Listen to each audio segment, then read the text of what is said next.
sport fans watching around the world, this is the moment you've all been waiting for. Let's get straight into the episode. Yeah, we heading for the sun. Shawty got my high, I ain't tripping for the funds. Yeah, I won't start, I ain't tripping, I'm a stun. All right. Before we start, there's no need for a proper introduction. No, we are on the Swapcast 3.0. So really appreciate it. But there's one thing that we do need to do. You know what it is? introduce ourselves. We need to swap seats. Ah, yeah, true. All right, let me grab my gear.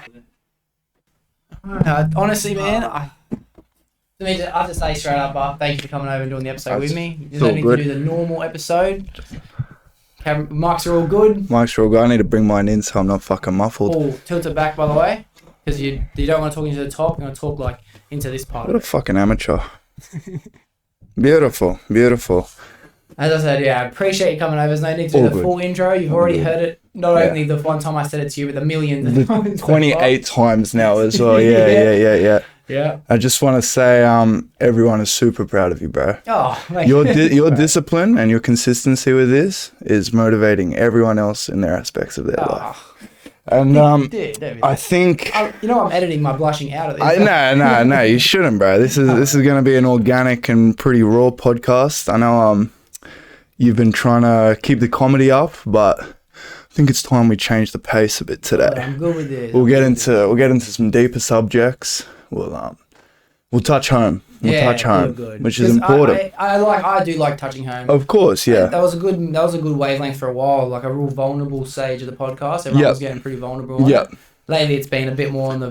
dude, it is jokes. It is jokes. It's like every podcast I listen to, I'm excited to just fucking laugh my tits off. Yeah. And it just shows how much you're improving as a host as well as a communicator, because there was fucking a little rough patches here and there at the start. Yeah, for sure. But you're now at a stage where the flow of conversation is just able to glide in whatever direction you want to take it. Fuck yeah, I'm glad that you can see that. Yeah, man, bro, everyone can see it, bro. Everyone can see it. I appreciate that. I've been. It's hard not to have an ego about things, but I still have one. Like, I am proud of how far I've come, but at the same time, it's like, I'm just getting started. Yeah, bro. of course, bro. Started. I'll be here episode 300 in this seat. Yeah. Swapcast, what is that, 30? Yeah. Yeah, fuck yeah, bro. Yeah. I like this seat. Yeah, I it's the feel feature like seat. I literally feel like I'm just a part of your show today. You swapped it for demos, eh? Yeah. The Jacko show. We did it in the first episode too. We swapped seats again. Yeah. Oh, it's good, man. It's good. Happy to be here. Happy to be part of this journey once again. Fuck yeah. It should be a good one. Dude, I just get to fucking chill. Yeah, bro. You'll just be relaxing today. You'll be relaxing today. First to start off, I want to know how you are, bro. Tell me how you've been going in life. What have your trials and tribulations been? Ups, downs. Let's see. Round in a circle. Good question, because I haven't thought about it actually. Now that you mention it. Yeah, well, I don't hear you get asked often. Yeah. So I think that's one of the most important things. How am I going? If I was going to say it right this second, hungry, it's why we eat. Yeah, true. That's why we have to get Domino's on the yalla. So we're going to have to have a snack break. Yeah. If I was going to say how I'm really feeling, bro, we're getting straight into the vault. You weren't lying. You weren't lying. Nope. All right. I think that I'm honestly feeling all right. I think that I could be doing a bit more for myself. Does that make sense? In terms of a physical sense or a mental sense? Both. I think two go hand in hand for me. When I'm not looking after myself physically, I'm not looking after myself mentally. Where do you think you're lacking? I think I'm lacking in the discipline part of maybe just not making excuses, you know what I mean? I've always got an excuse sometimes. Always got an excuse, okay. I've always got an excuse. I could be going past the gym on my way home from work. I could be getting home and journaling, working out how I'm really feeling. Yep. And sometimes I have the excuse of later. It's a procrastination issue. Yeah, fair enough. Well, procrastination's a difficult one because it's a modern day issue. Yeah. You know, a couple hundred years ago, humans didn't have the luxury of not getting it done, because there are three core aspects to living a couple hundred years ago: surviving, going out hunting, getting your food, Yeah. and fucking your missus as much as possible so you can reproduce, and then hopefully one of your kids will make it like you. Yeah, just at least one. Yeah, just one. Well, just one. And procrastination probably wasn't an issue back then. So now humans have the luxury of being mentally incapable to do tasks that they should be doing. Find myself doing it all the time. Yeah. You know, this past week, fucking massive week of work. Only got into the gym once. Yeah, I know. It happens, bro. But We're only human. But it's like you once you've had that week like I have, and I'm not trying to fucking make you feel anything that you're not feeling already, but I think to myself, could I have fitted it in? You know, some weeks no, but then I told myself that like a few weeks in a row now. Well, how long do you spend in the gym? I could probably get a good session done in honestly 40 minutes. I could be full pumped. I could be completely happy with it. 168 hours in the week. That's what I tell myself. And when you look at it like that, you only need to be in the gym, because I'm only in there for 30, 45 minutes at a time, not including my cardio, because I do that outside of the gym. Yeah. But finding 3 hours out of the 168 we're blessed with, it feels like a bullshit excuse that I didn't have time or I couldn't be fucked, because Tired, if you have a goal, hungry, you want to shower, exactly. Make it an excuse, eh? There's a lot of things that people believe are justifications when they're not. They're not. At the end of the day, if you want something, you got to make time. Yeah. You got to make time. Yeah. And that's not to rip on you, but because I'm the exact same. Yeah, I know that. I think I want to figure out how I feel a bit more actually the more we talk about it, because I haven't thought about it yet. And I don't know if I avoid it or if I am just not curious as to how I'm feeling. I wouldn't say that you're not curious. You're one of the few people I know that are open-minded into exploring their defects in life, which is what I believe every human should be doing. You know, you should be you should triple down on your weaknesses, which is very important. Should become your fucking strengths, bro. That's what I try and tell myself. Yeah, well, no, everyone. Shit out there, that's my goal. Of course, yeah. Well, everyone's like caught up in doubling down on their strengths, but that's fucking pussy. Yeah. You got to double down on your weaknesses and try and align them with your strengths. Agreed. You know, it's very important to. It's like if you've just done a piece of artwork and you're noticing all these little things that could have been better, so that you can try and make this piece of artwork the best piece of artwork you could produce. Yeah, I hear. I do feel like I am pretty self-critical in that manner. If I notice I'm lacking, I will pick up the pieces. I just need to fucking stop making those little excuses for things. I could have gone to the gym for the last couple of weeks. I've been fine for a bit, and the last couple of weeks, fallen off reading, fallen off journaling, and all it took was one thing. It's on this fucking book, bro. It's the domino effect. Yeah, I mean, I can't blame you for that. 12 Rules of Life is probably the most tedious book I've ever laid my eyes on, and I haven't finished it. I've tried to do it twice, and I think I got to the same stage where you were, I'm recently found my faith, become a man of God again, but when it comes to that era of the book or those chapters of the book, I don't know if it's just my attention deficiency or like just the lack of focus I have when it comes to that book. And it's not because it didn't interest me. I think I'm just too fucking dumb. Dude, I feel that. You feel fucking stupid. I want to be interested in it. Yeah, of course. And it's like you're reading and the scripture part of it dies down, say, by chapter 4, 5, 6. Yeah. I think I might be on maybe 8 right now. And it's now the tyrannical hierarchy, patriot, democratic, influential. And it's they just say too many words in a sentence for me to. I get it. If me and you were to say it, I'd get it. Yeah. But when I'm reading it, it's overload, bro. I feel like that's just another reason I should have not been such a pussy and gotten past the biblical stage, because that's me, bro. I love tyrannical. The biblical stage honestly has been the most boring part. Yeah. I don't like to call something boring when it's educational. It should be thought of as a lesson learned, not a loss. Yeah. But I get what you mean, bro. It's a fucking thick daddy book, and getting through that is just. And let me just say, anyone who is listening, even though we're trashing it. It's a fucking beautiful book. 12 Rules for Life by Jordan Peterson, which the link will be in the description below. It is something that all men should hear, if not read. 100%. No, you should read it. We should read. Yeah. All men should read it. There are a couple of books that all men should read. Yeah.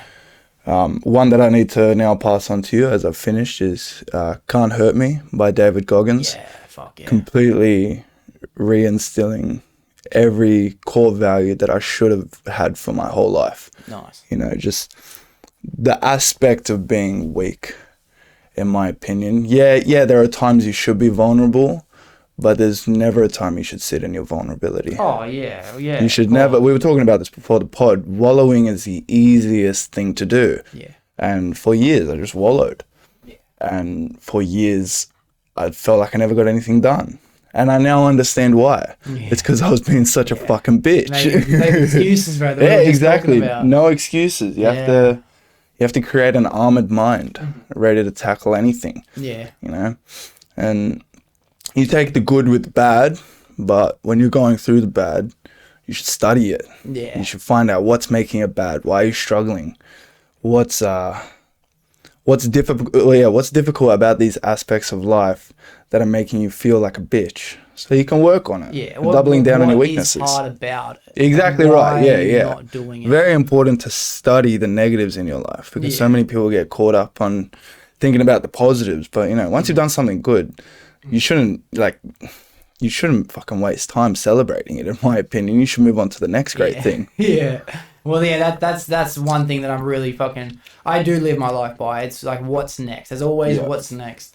So, I know I do have a question I want to ask you too. But speaking of listening to a book recently, I just listened. Delvin recommended me Pimpology. Oh yeah.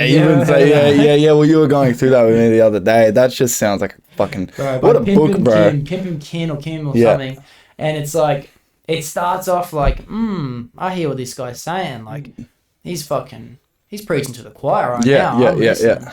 He's just talking about how there's always in life you're either this Pimp and Kim. He was a pimp. He's a world famous pimp. Yeah. He ended based out of America. I want to say in like Chicago, somewhere like Chicago, where the Boston. crime rate is high and the street credibility is a real thing. It's probably Chicago. Yeah, somewhere similar to that anyway. And then he's talking about how you're either one of two categories in your life. You're a pimp or you're a hoe. How do you want to live your life? Do you want to be with a pimp? It's fine to be a hoe. I ain't gonna be no But do you little wanna fucking be a hoe. pimp? I ain't gonna be a little hoe. And it's all about pimping your way through women, pimping your way through business, pimping your way through success, discipline, all these kind of things. And it's very like street reference. Like he'd always have a funny rhyme about something. Yeah, like, okay, right. I ain't ever tripping over an old bitch unless she laying on the floor. Was it ghost written by someone for him? Oh, it must have been. Yeah, okay, right. Yeah. It was a good listen. Yeah, By chapter like 3 or 4, I was like, this cunt's off his head. Yeah, exactly right. Yeah, well, he's it's telling me things like you just find a bitch's weaknesses and you prey on that, and if you can't find her weakness, you create one for her, and then she depends on you for her salvation, be something that you created. And I'm just like, yeah, right, I'm out.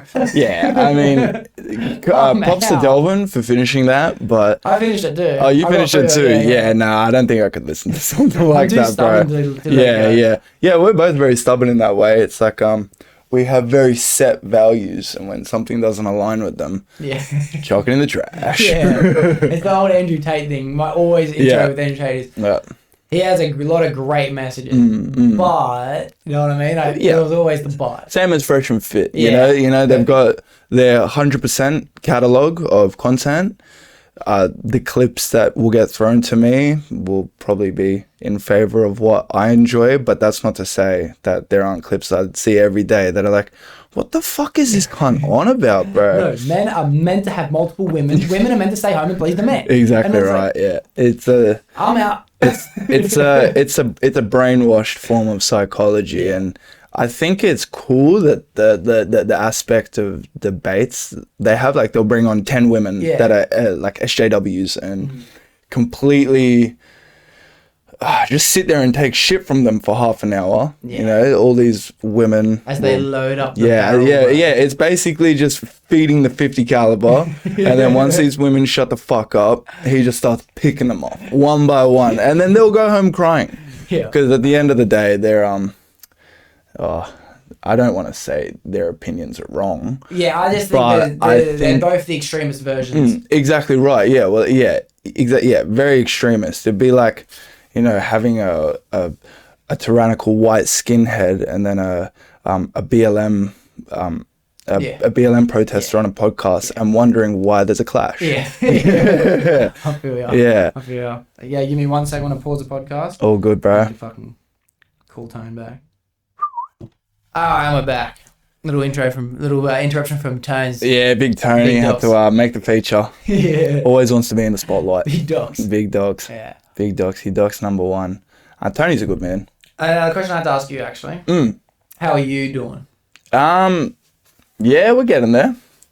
There's big changes that's happened in my life over the past month. Oh, for sure. You know, I've been going through not just a spiritual journey through the enlightenment God has given me, but finally found some sobriety from drug addiction. Beautiful. I was a junkhead for 7 odd years. Everyday pot smoker for 6, as well as there were bouts of other drug abuse that, you know, Once you open that door for the blood, bro. Exactly right. People say it's not a gateway drug, but when you have no self-control like I did, you become a drug addict. Yeah. And you spend years wondering if you'll ever be free, and years wondering why you are the way you are. Now, my drug addiction is something that I've obviously battled with every single day. And I call it drug addiction because people think that weed and pot isn't a harmful drug. Yeah, it's a massive misconception. It's a massive misconception, especially with the legalization of it happening internationally now. I can firsthand say that pot will ruin your life if you don't quit. Yeah. Because anyone thinks that they have control over their drug use is a drug addict. Yeah. Anyone that thinks that they can go about their lives consuming pot, you know, just after work or just on the weekends or just a couple of times a year, if that drug still has control over you, you are a drug addict. Misconception for what a drug addict is. I think people think of a drug addict as someone who's ruining their life.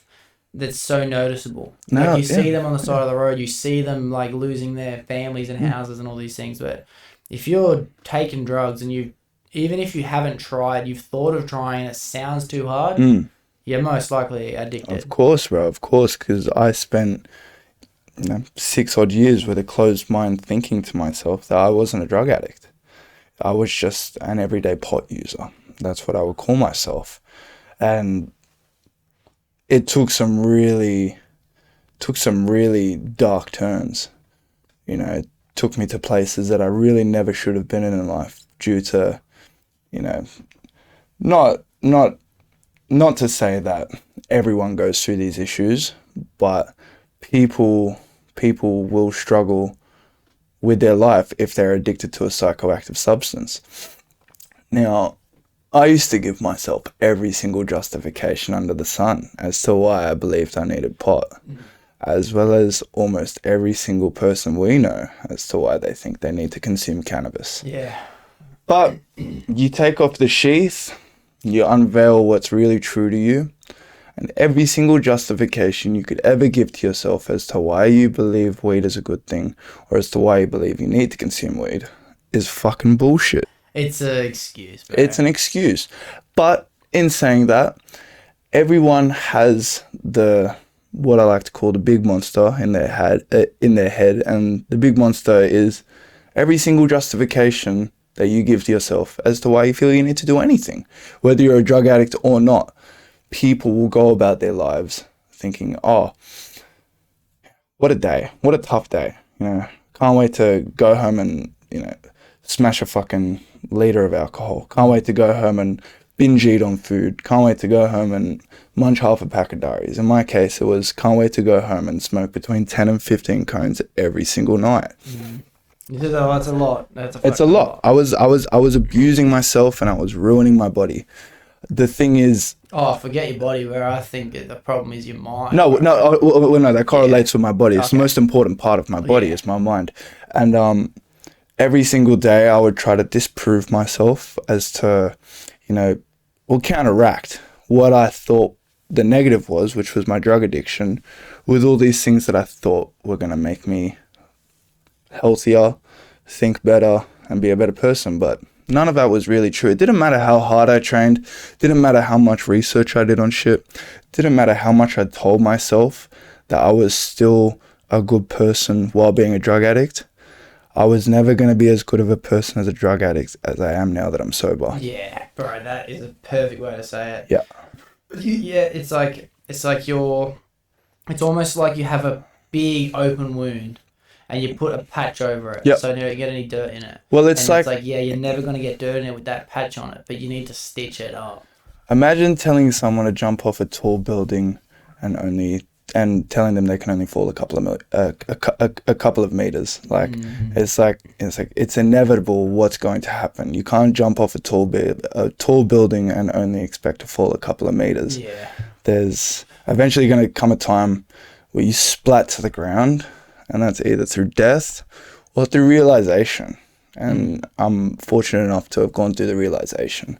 And you're lucky, bro. You're genuinely lucky. I think of myself in that way. Yes, lucky, due to the fact that, it was a Sunday afternoon, 20 days ago to this day. So 20 days off drugs now, and which is fucking like, it's just like it's kicked. You know what I mean? Yeah, 20 days, like, yeah. Well, yeah. I may as well be 100, bro. I can go into the psychology of the easy way method, which is what I used, but.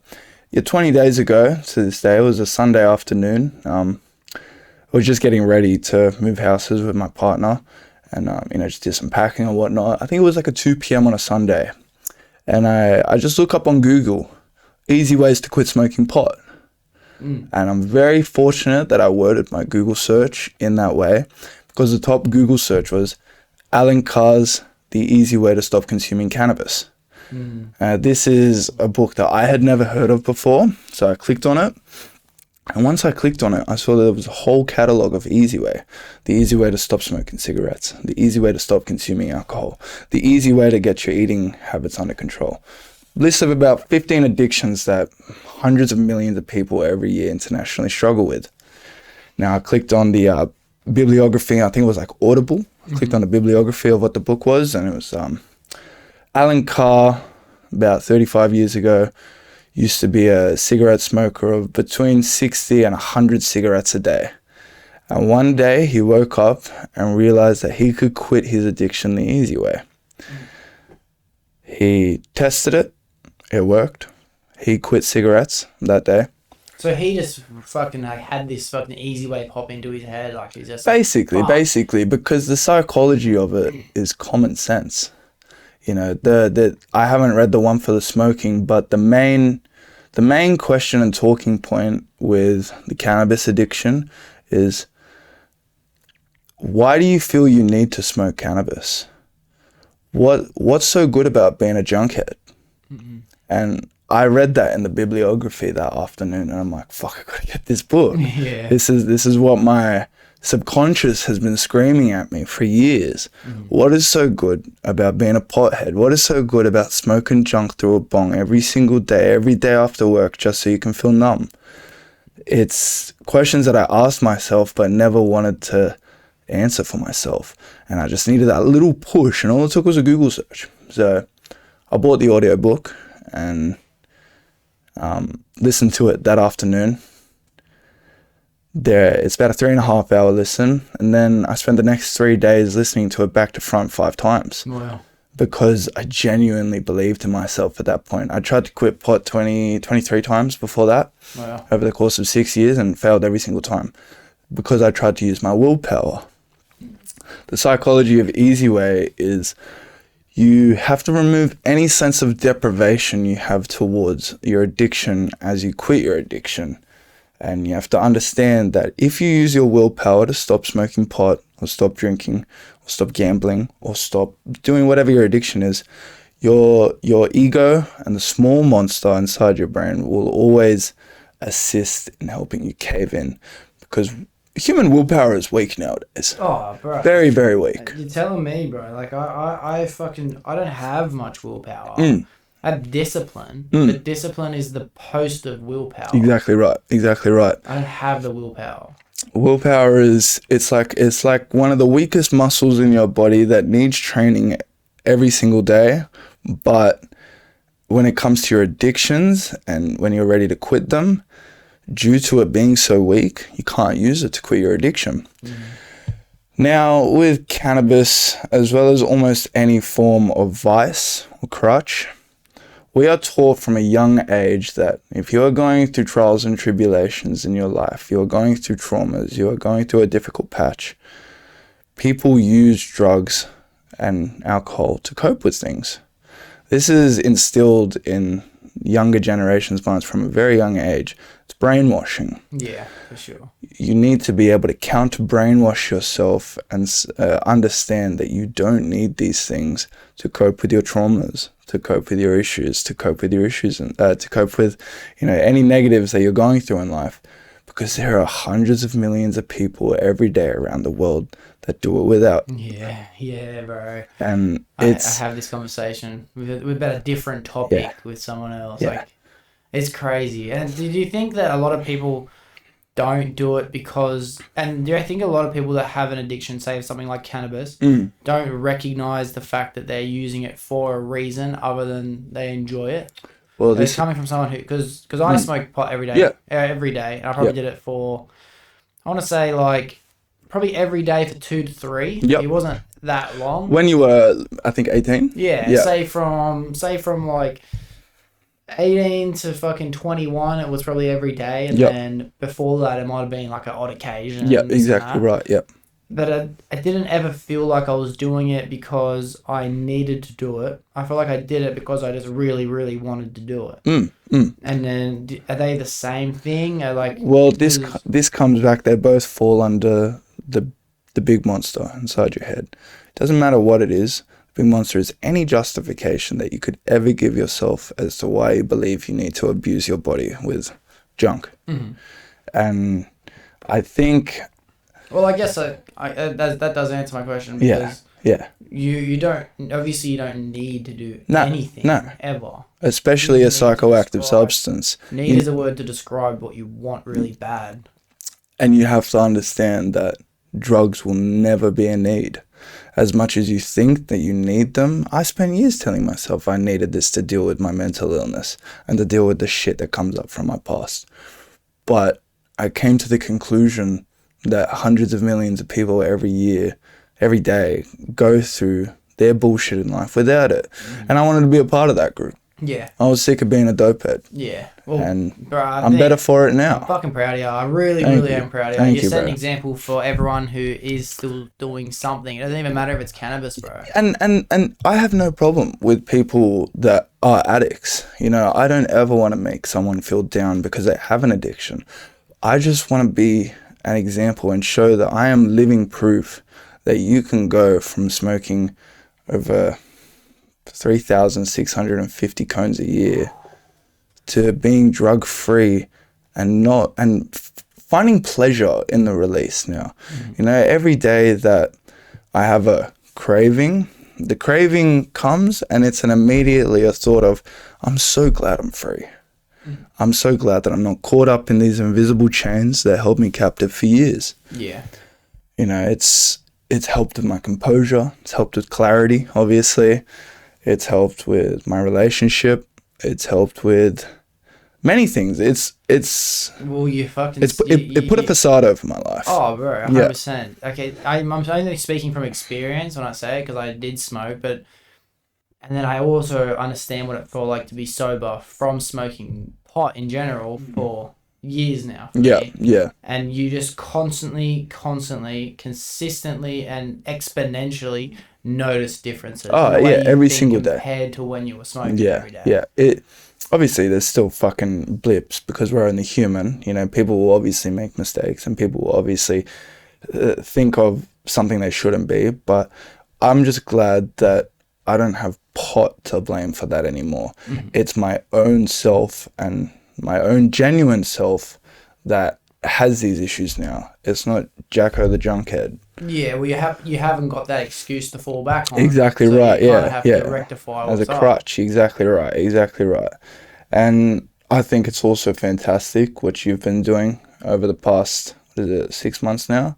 6 months. So almost 6 months I've been sober. Yeah. 6 months of sobriety that's my dream. Yeah. You know, well, every new day is like surpassing the finish line. And it's a fucking great feeling every day. Yeah. It's like that's why in AA they give you a coin. Yeah, well, I have chips in my car. Yeah. Yeah, because every day I like to remind myself that I could be fucking high as shit right now, but I'm not. Yeah. Yeah, there was times in my life where I didn't care about the self-incriminalization today, by the way. I'm going into it. There used to be days where I'd wake up, load up an amphetamine cone, then load up 3 cones, drive to work, smoke another cone or 2, and then start my day. Yeah. I was bad. Yeah. And no matter how much I weaned off everything, it didn't matter. I was still a drug addict. Because I thought I had control of my drug addiction controlled me. Well, that's one thing I've been learning about lately. It's like an addict isn't someone who necessarily everyone notices. It's like one of the hardest things I've had to realize. Like, you can usually tell when someone's an addict because their life revolves around it in such a drastic way. Yeah. But an addict is a personality trait that some people have and some people don't. Yeah. Unfortunately, I think we both fall under that category. Yeah, addicted personalities. Yeah. Like, I know I'm an addict. Yeah. Like, I've been sober for 6 months, and I can't lie to you. All I want to do is drugs. Oh, of course, bro. It's a never-ending battle. Of course. And it always will be, because we unfortunately went through a time in our life where we gave ourselves the justifications as to why we thought we needed this stuff. And that's okay. It's all good, bro. Yeah. We're only human. Yeah. You know, we live in a country where the drug culture is fucked. Yeah. You know, we're the cocaine capital of the world. Cocaine capital, we're the gambling capital, we're probably even the cone capital. Cone capital I was going to say as well, because, you know, from the ages of 14, it was instilled in me that this was good. This was good for me. Yeah. This was going to help. Yeah. You know, I had a problem with relaxing as a child. Could never sit still. Brain was always racing. So when I was a young 14-year-old boy being told, you know, drugs help with this stuff. When I turned 15, it was go time. Yeah. You know, there was a year of wondering whether I should get into drugs or whether I should stay clean and live a normal childhood. But due to my weak-minded will. I don't know if I'm going to let you say that about yourself. I don't think that's the case in the beginning. I think it's I want to explain you said myself. it right with culture. It's influence, bro. It's well, what's that's the around thing. you. I had a friendship group who now I don't talk to anymore. Due to that time in my life, there was a crossroads. There was a crossroads where I could maintain the relationships I had with people that were sober, as children should be, or experiment with drugs. And I took the latter, and that crossroad led me to no communication with those people anymore, and communicating with my new sets of friends through drugs. And obviously I'm grateful for every person that I've met through drugs and through partying and through being a little shit cunt. But well, that's how we became mates. Of course. That's how a lot of us became mates, right? A lot of us became mates. Yeah. And, you know, I don't regret what I did, but I always wonder if it could have been different. But everyone thinks about that, about their life, whether they're a drug addict or not. There are crossroads in everyone's life. The fork in the road. Yeah. Yeah, I know. It's, as I was saying as well before, when I was saying, like, it's something that I always think about doing. It's that it's an addict gene. Yeah. And it's like I'm painting it in a way that I don't want you to take it, where it's like it's always going to be this way, because, well, you know what's better than the feeling of wanting to get on it? It's I'm nearly at 6 months. The realization of sobriety. It's not even, bro. It's the pride. It's the proudfulness. It's the little ego. You know what I mean? Of course, like, and I have no problem with ego. It's the feeling of, like, I can do it, bro. Yeah, exactly. It's motivating. I can go another month. Yeah, you can go another month. Yeah. I'm taking it day by day at the moment, but once I get to the stages of months, I'll probably be feeling the same thing, man. Yeah. Like it's hard for me to feel proud at the moment because it genuinely feels like I've thrown away a third of my life. But I'm proud that I'm in a stage where I don't smoke 10 to 15 cones every day anymore. I'm proud that I don't fucking smoke amphetamines anymore or snort M every fucking second day anymore. Or, you know, drain 2 years worth of apprentice savings into cocaine in about 2 to 3 months. There was times in my life where, due to my lack of self-control and weak-mindedness, that I had no discipline. And the only thing I was disciplined in was drug consummation. I think you're fucking speaking to the right person when it comes to it, bro, because that's where we both had big issues. That's where my side of the fence where I don't want to get back on it comes into play, because it's like, look at what can be done without it. Like, exactly. When I was on it, I was useless. I was just, and bro, we have video proof of it. You know what I mean? Like, yeah, we do. Yes, fucked. we do. It's fucked. I wish we could feature a clip. But another, I wish we could just feature clips. but one thing I want to get to you as well is, you mentioned being a kid. It was very, like, you said willpower, but I think it's also cultural and peer pressure. Yeah, there was the shift in friendships that I think a lot of people do go through. For me, it's more of like an opening of friendships more than a closing of friendships, because once a friend, always a friend, I think, genuinely. Unfortunately, not for those boys with me. I've very tried close-minded. I've tried many times to reconnect, and I just get left on red. Yeah, but life, it is what it is. So much longer. I don't regret it. I don't regret it, because I now understand that the people that are in my life are here for a reason, and the people that aren't can fucking suck a dick from the back. From the back. From the back, bro, because they get a good look at my ass while they're doing it. It's all good. It doesn't faze me like it used to. When I was a drug addict, it used to faze me every single day, because there were family friends and people that I grew up with from the ages of 4 that I thought were going to be in my life for the rest of my life, but weren't, because of my drug addiction. Well, I'm going to play devil's advocate, all right? Because You I love think the that. most important... I do love You it. love a bit of devil's advocate. Because I think that steering away from anything is the most important thing, especially something that alters your brain. Yeah, of course, bro, of course. Weed was the best thing to kick. Weed like, is... if you were in Colombia snorting cocaine every day, like pure cocaine, I'd be happier. It'd probably be much better for me. It'd probably be much better for me. The problem with weed nowadays, and the reason my parents were so soft and lenient on my abuse as a fucking 15, 16-year-old, is because they don't understand how high THC content is nowadays in weed. When my parents were smoking back in the fucking late 90s or whatever the fuck it was what was bud, like 10, 13%? Yeah, it was just grown in the ground. Yeah, exactly. The shit we get now is made in laboratories, and the trichomes and the THC percentage is higher than it's ever been, and that makes it more addictive, worse for you, and more damaging to your brain. Like, I'm sober now, but I have genuine memory issues. And I always will, forever.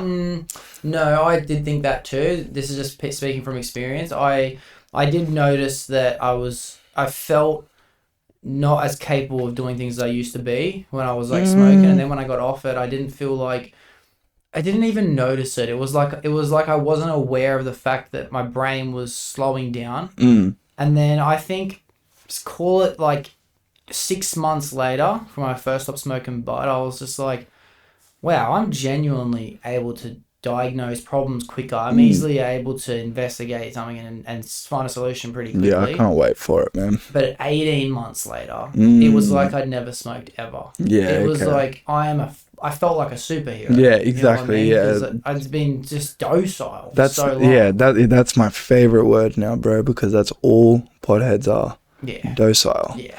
As many justifications you can give yourself as to why you think you're not, you are putting a sheath over your life, and until you stop smoking weed every day, until you stop smoking weed, you will be under a blanket, and the blanket is masking all of your emotions, masking any potential that you could have, and masking the positives that come from not smoking weed. Yeah. Because it has the ability to take so much away from you. Oh, bro, it's like, and this is what you were reminding me of too. 1 second, bro. What is This is my fucking podcast, bro. Can you shut up? With the window closed, Little you won't hear fucking them. cunts. They are annoying Right, cunts. let's get back to it. But with the window closed, you won't hear the dogs. Yeah. That's why I keep the window closed. 'Cause Supercharged they're hearing. Feral. Yeah. Feral dogs. Little mutts. But what I was getting at was, when you Hang on, give me a sec to remember what I was thinking about. This fucking dog. See, in my ear. years later, fucking dog's in my ear. The dog's in your ear now. Yeah, before those fucking rude dogs interrupted. Mm. I was thinking about how, as a kid, you kind of have two options to go down. You have the option of doing drugs, not doing drugs, right? But do you find that it was beneficial to have ever done it in the first place? Of course. You do? Because I now know you. I now know many of my friends that were drug addicts with me. A lot of them got sober a long time before me, but it doesn't take away the fact that we have beautiful friendships now. Yeah. And we're sober. Yeah.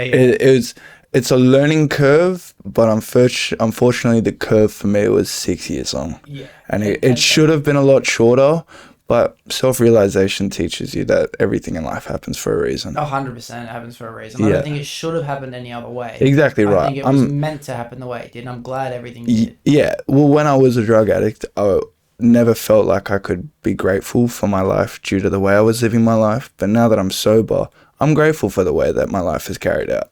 You know, I'm grateful that my father walked out on my mother while she was pregnant. You said that with too big of a smile. No. Well, but you just took me off guard. You so hard. I'm sorry, I was wild. It was one of the things. It was one of the justifications as to why I thought I needed weed. Yeah. I basically had to teach myself how to be a man because there was no man in my life to teach me how to be a man. Yeah. And for years, I smoked because of that reason. You know, wondering why he's such a shit cunt, wondering why he never sent $1, wondering why it took 16 years to reach out. And it was, I think it was the 5th day of sobriety. I've told you this. I was walking in a servo, and I'm walking up to the line to pay for my Pepsi Max. Beautiful choice of it's lovely. Post work Pepsi Max, what a go. Yeah. And this bloke, he's just paid, he turns around and we lock eyes for about 3 to 4 seconds as he's walking past and I'm waiting in line. And I think to myself, bro, they look like my fucking dad.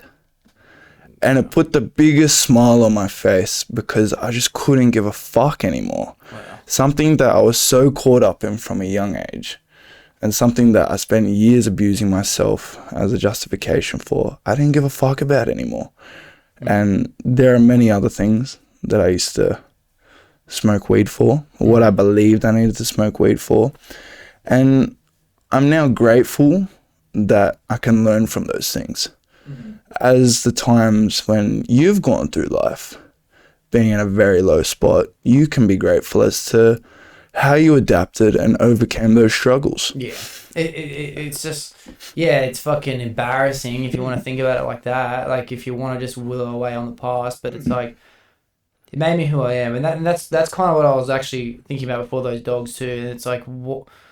For some reason my brain just doesn't want to get it out, but I do know what I'm trying to say. It's like, do you think kids should experiment with drugs? Like, that's something I've been asked, and I realized why my brain didn't want me to get it out because I don't want to put that out on the internet, but I do want to investigate it with myself. Anyway. I think.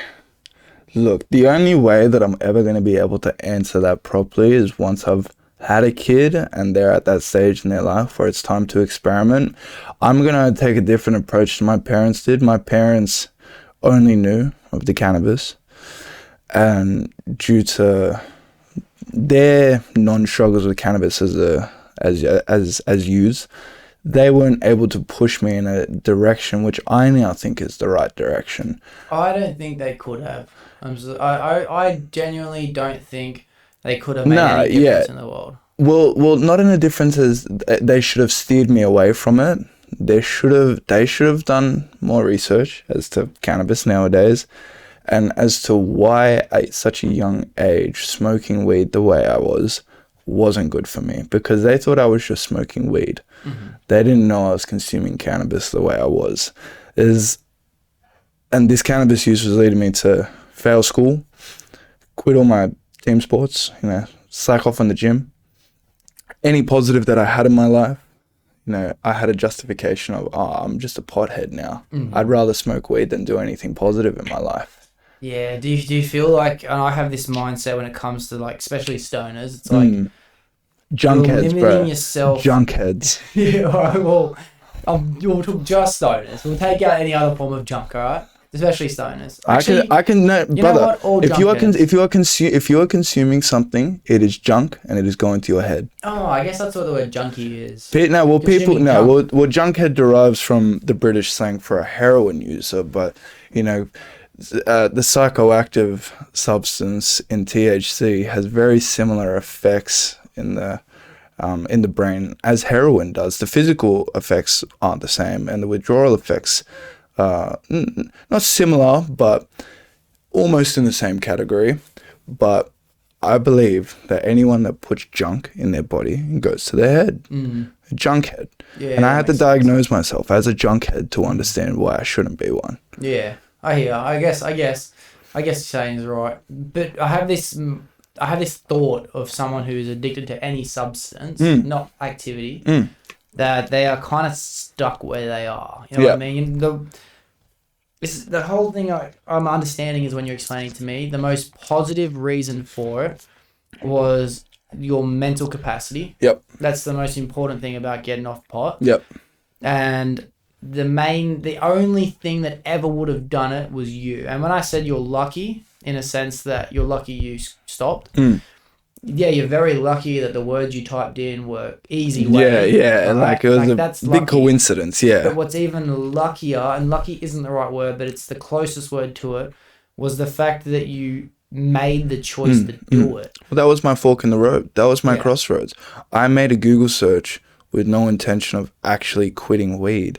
It was just it was a thing of fuck. Let me try and get a little bit of stimulus cranking in my brain and like a little bit of motivation.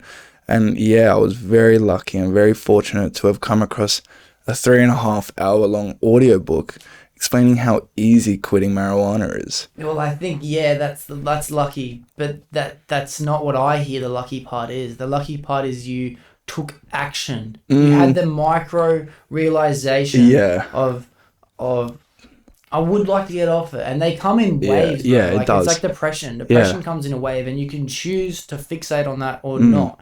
And you chose to fixate on that feeling of not smoking. Yeah, exactly right. And like your whole life was going to change because of it. Oh, Your for whole the life better, will. for the better. And a lot of people don't. It's unlucky because some people don't do it. Some people don't take advantage of that moment. I have people in my family that are in their 30s, 40s, and 50s that are still addicted to weed to this day. I just want to be proof that you can be a junkhead for many long years and come out the other side of the rainbow a fresher man. Yeah. Because that's how I feel, and I don't think you're right.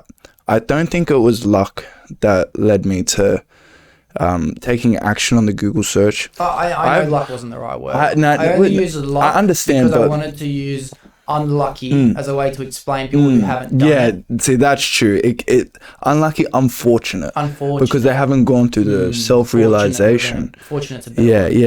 Well, that's what God's taught me to be, bro. With life comes grace, and you have to be fortunate for every brick in the road. With the good comes the bad, and with the bad comes the good. I think a big motivator for the actions upon that Google search was the book that I was reading at the time. It just, every single day, it was reinstating that I needed to build an armored mind. I needed to be able to look back on the shit in my life and use it as a fuel that burns a fire in my heart. And honestly, David Goggins changed my life more than quitting weed did. Yeah, he's the man, bro. He's the man. Yeah. His discipline is unrivaled, and he will be talked about for hundreds of years to come, bro. 100%. So out of that book that you were referencing, Can't Hurt Me, Link in the description. There will be a link. And out of a 10 recommendation, that book compared to other books, what would you rate it? Well, the thing is, I don't think a woman would be able to read that book and get out what most men will be able to get out of it, because it spends a lot of the book going through the trials and tribulations and the traumas that Goggins went through, and he went through a lot more than I did, and a lot more than anybody I know has, and he was just able to create a hardened shell and it was like a force field, and anything that came to crush his force field made it stronger. And he was able to take away all of the shit from his life and be a part of 5 different branches of the American military, set the world record pull-up for 4,021 pull-ups in 21 hours. You know, he needed to qualify for the Hurt 100, which is a 100-mile marathon in America.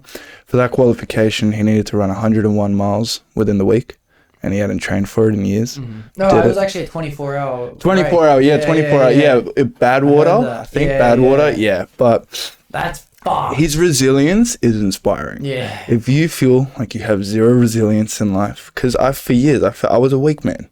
I was a very weak person, letting what I thought was real mental illness take away any positives that I had from life, and using junk to put a facade over everything in my life. And reading that book, I was coming to the end of it as I made the Google search. I was able to coincide and go back to that book and back to the Easy Way Method book. And that was fucking inspiring, bro. Like, it was just it became so easy to quit drugs. Because as you say, when you drop an addiction, you pick up another one. I was just able to instill a lot more discipline in the positive areas in my life instead of being disciplined to consuming drugs. Yeah, I think that it's kind of one of the only ways to get over an addiction is to replace it with an addiction. Yeah. I'm not an expert. This is just what I've kind of just thought. Non-professional advice. Non-professional advice. As my only 24 years on this earth, and most of them being a kid, and then most of the adulthood being a fucking junkie. Like I just think that the only way to let go of an addiction is to pick up a new one. Yeah. And one of the addictions you kind of replace it with is kind of the one that I've replaced it with, is I'm addicted to not having the addiction. Yeah, exactly, you know right. what I mean? That's the sense of relief and the sense of pride and joy that you get from, fuck, I could be high right now, but I'm not. And how good does that feel? Yeah. You know, I could be snorting away my bank account right now, but I'm not. Yeah. How good. And the temptations are always there. Always there, especially in this country, because at any one point you are surrounded by gambling addicts, alcoholics, junkies. You know, fucking obesity is a massive problem in this country now. The biggest problem. And I think that it all stems down to the big monster in everyone's head. Everyone believes that they have real justifications as to why they need to abuse their body. But once you come to the conclusion that it's all bullshit, you've just been lying to yourself for years, you can become a better person. Yeah. And it's for the better. You shouldn't be ashamed and thinking, you know, I'm fat. Because you know what? You probably are fat. You shouldn't feel ashamed and thinking, fuck, you know, I'm a drug addict. Because you are a drug addict. And there's no problem in thinking it, because once you've thought it and you've acknowledged it, you are on the right path. Yeah, you can't quit your addiction. First step of AA, isn't it? Admittance. Yeah, well, one of the first step of Easy Way is it's like a combination to a safe. If you fuck up any of the steps, you're not going to get into the safe. You have to follow all the steps. And the second one is admitting that you're a junkie. You cannot quit your addiction until you admitted you are an addict. You know, go back to your life and think of the times that you weren't an addict, but you were consuming drugs. Why did you think of yourself as you weren't an addict? You were still consuming drugs. Yeah.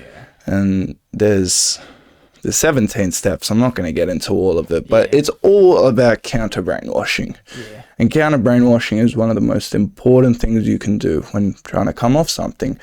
You know, you're going through it with your own journeys when it comes to the old piano. Yeah, bro, the itchy fucking keys. The itchy keys. And in my opinion, that's a beautiful song.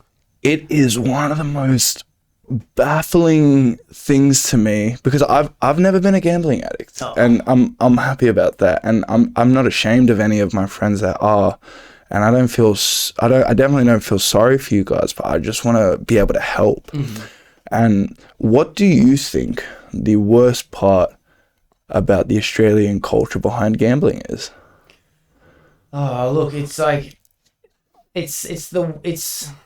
that's a hard question to answer, because I do not want to change it. I think that we live in a society, especially in Australia, of land of opportunity. Yep. And I think that the government pretty much gives you free reign to do what you want as much as 100%. they can. That's why, even though quitting pot is such an important thing everyone should do, I think it should be legal. Yeah. To do all drugs, Yeah. in my opinion. Portugal's a great People example. should have the understanding on it. And I'll rewind a bit before I get to your question, but it's like with something like pot, for example, I think that kids shouldn't be told never do it. People should be influenced to take things with an understanding of what it's going to do. Yep.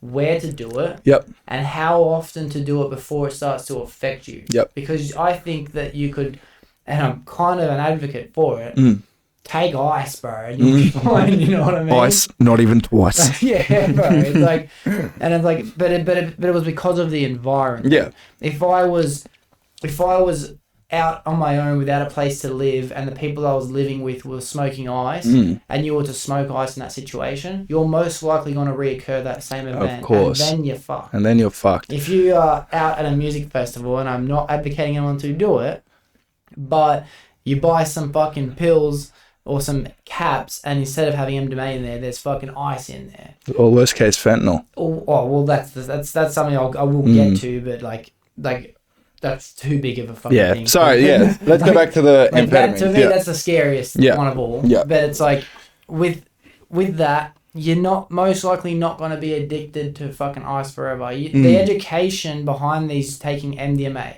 taking LSD, taking this is what will happen to you. This is what could happen to you if you're unlikely. This is your environment you should make sure that you're in. You should have a sober person with you whenever you want to experiment. And you should have a safe environment like someone's house and security. You should definitely not pick up your phone and start texting anyone you've used to be in a relationship with. Of course. There are many factors, including your diet 24 hours prior to your session, 100%. your hydration levels prior to your session, your rehabilitation, your body needs after your session. Make sure you've got a place to go to sleep, and the next day you don't have to wake up early. Like these things should be part of the culture. This is exactly what I'm talking about in terms of the brainwashing our society has come to when it comes to drug. This should be taught instead of drugs are consumed when people go through shit. Yeah. When kids learn that drugs are consumed when people go through shit, when a kid starts to get it tough and starts to go through the rough patch in their life, the nagging voice in the back of their head will always say, there's always drugs. Yeah. There's always alcohol. Well, I think that was probably one of the things that kick-started my fucking downward spiral. It was getting out of a relationship and experiencing like true heartbreak for the first time. Of course, true heartbreak is always the one that sends you down the worst. That is one of the hardest things, but everyone will go through it. Multiple which times. Isn't talked about enough. Multiple either. times. Most people don't talk about the fact that you're going to experience having your heart broken. And people don't talk about the fact that drugs are okay to take recreationally on the odd occasion under the right environment. Yeah.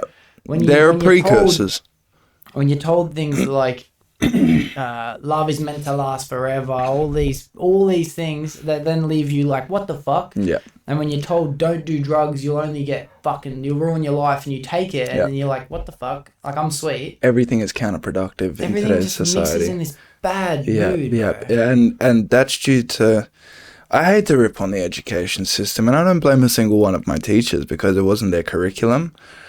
But our curriculum is doing everything it shouldn't, and it's not doing everything it should. There are fucking 1,000,000,001 things that kids should be getting taught, and our parents can coincide with this and understand it because they now go through the struggles in life thinking, oh fuck, why weren't we taught this? Why weren't we taught that? And kids are in a position saying, why are we being taught this? Why are we being taught that? When there are true subjects, rough subjects, tough subjects that kids need to hear from a young age so that they don't have to learn this shit on their own. Because I was a young boy in my garage learning the hard way, unfortunately. And taking the wrong fork in the road. And to answer the question that you did ask me about gambling, which is what the worst part of it is, the worst part of it is the lack of information, not the not the lack of control. You know what I mean? That's the same thing with drugs. I think drugs have a lack of control without a lack of information, meaning that all you're told is don't do it, it's bad. Yeah. But obviously when you do it, it's good. But yeah. You know what I mean? Yeah, exactly you can't right. deny that fact. Oh yeah, well, yeah. The feelings, and well, that's due to the psychoactive, the psychoactive compounds that reacting with your brain, and the way that your dopamine will fire off, and your serotonin levels will spike, and when it comes to party drugs, the way that your love emotions and your happiness emotions and the feelings of wanting the boogie will start to arise, and all of these things that when we're sober we can preconceive as positive.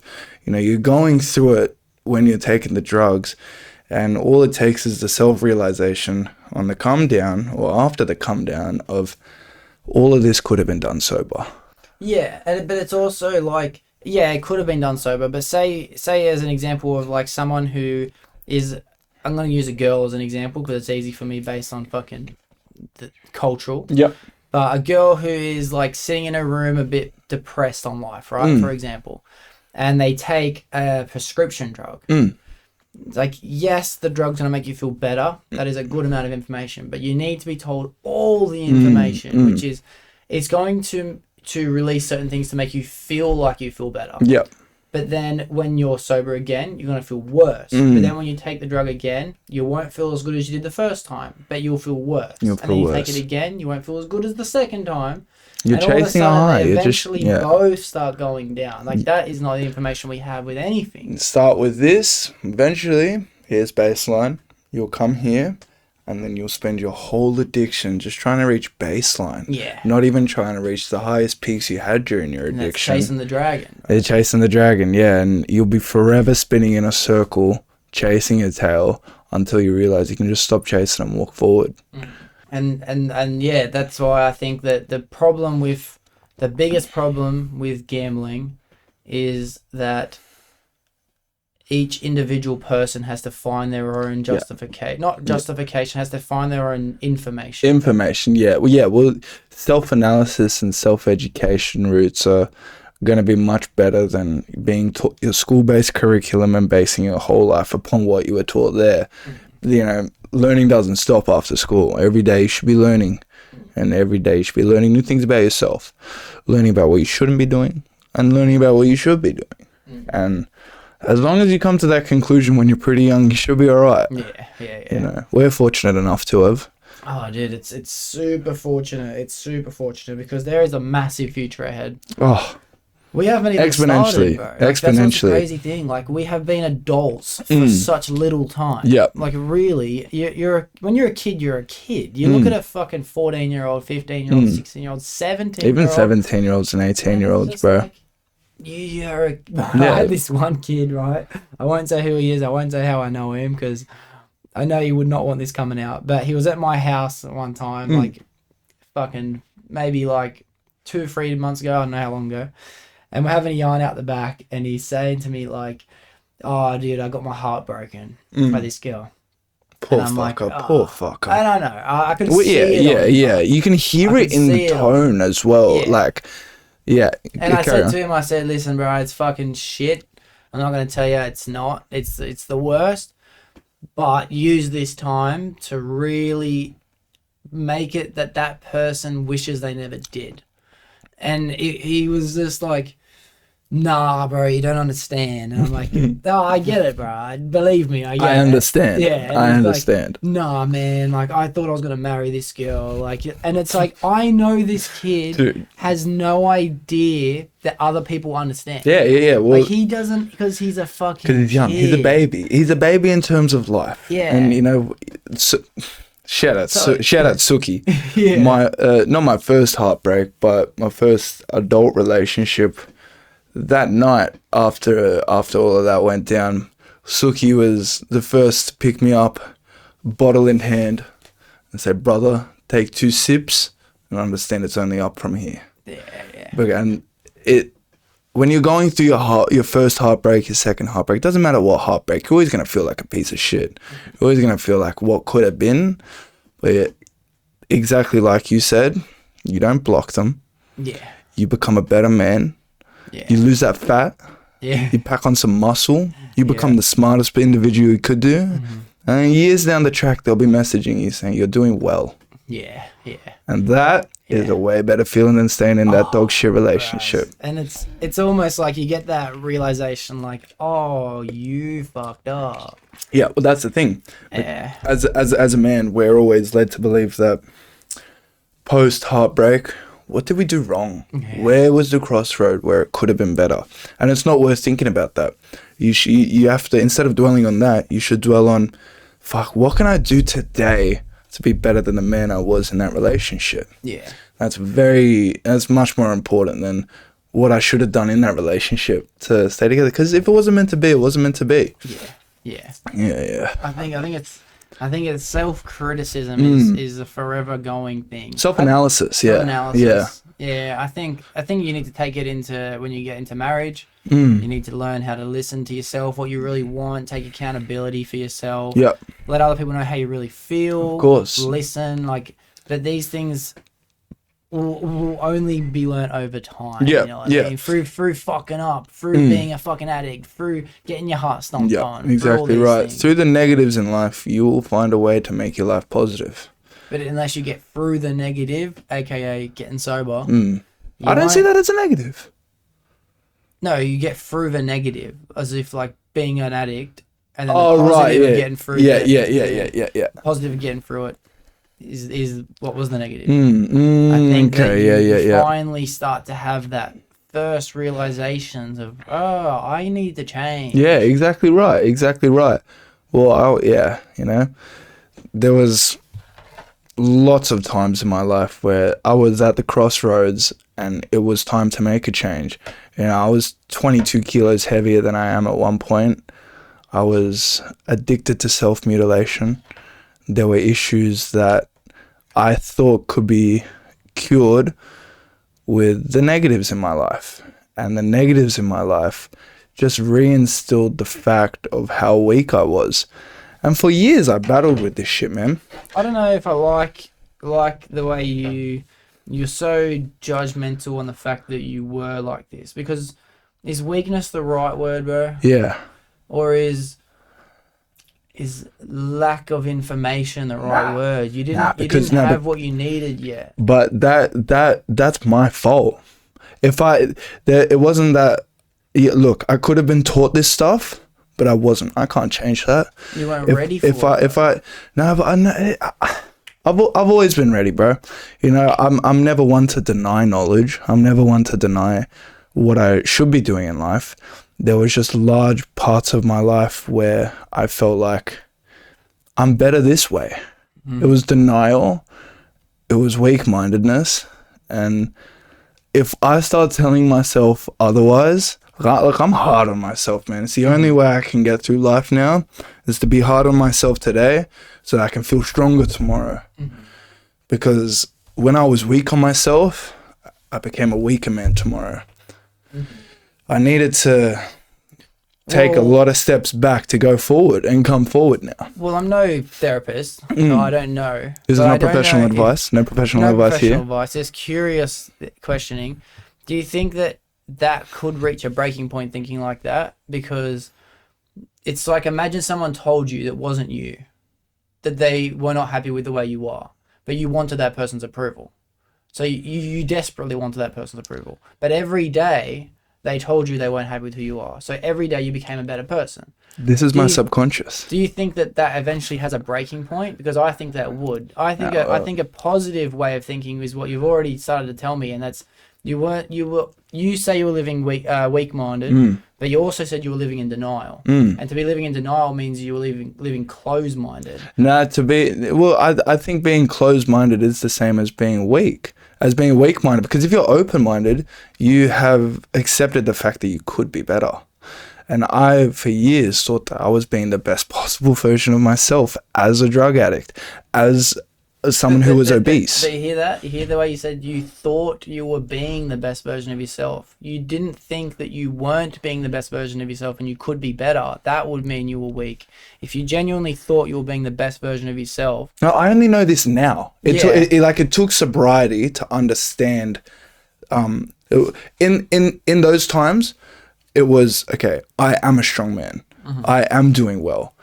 It took sobriety to come out and to come out and know that, no, I wasn't. Yeah. This yeah, is now the position I need to be in as a strong I man, hear what you're as an open mind. It wasn't that when I was an addict, I was thinking of things in that way. It was post drug addiction where I could come back and that makes more correlate sense it all. because but that's actually what I was getting at, and I think it's acknowledgement for how well you're doing, and how much more you can improve based on what you've already started to do. Exactly right. And that's one thing I think about for like 3 months now.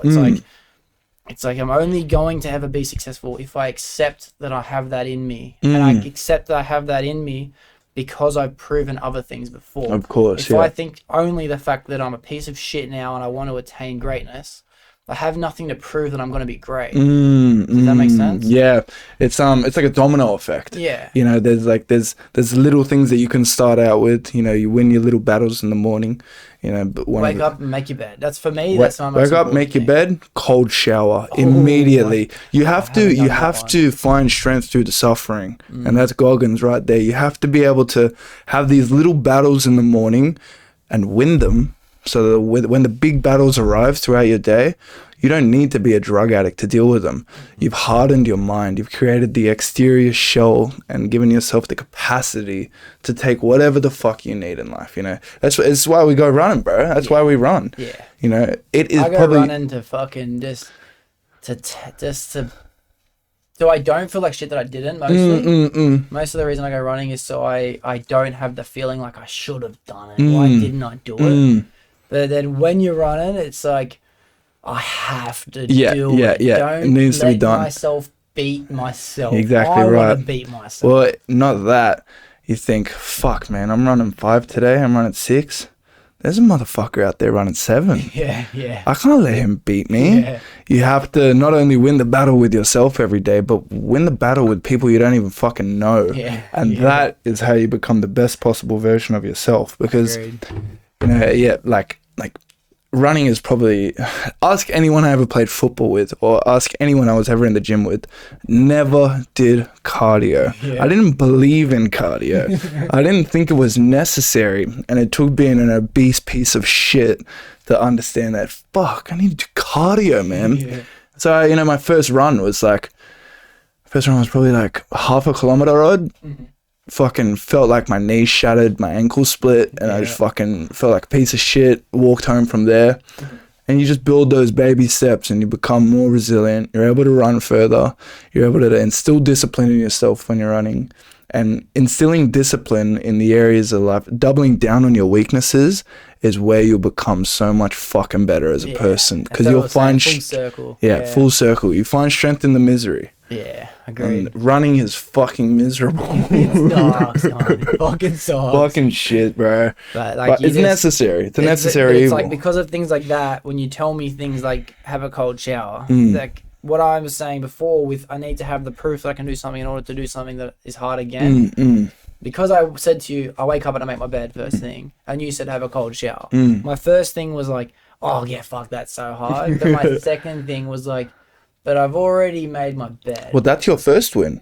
Yeah, that is your first win. And that's what helped me now decide I'm going to have a cold shower tomorrow. Because I will make my bed. And I don't ever want to, but I will. No, but you will, because you understand that it's the right thing to do. It instills discipline. And then I will have a cold shower. And then after that, without acknowledgement that I can have a cold shower, I would always be on the side of the fence like, oh, fuck that. It takes mental prep. It takes, you know, you gotta catalog your day in your brain and understand that, okay, this is going to be a battle.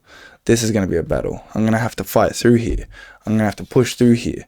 You know, when it comes to diet, when it comes to, you know, your sleep, when it comes to your training or your running, or for you, your podcast, getting out a fucking podcast every single week on the dot.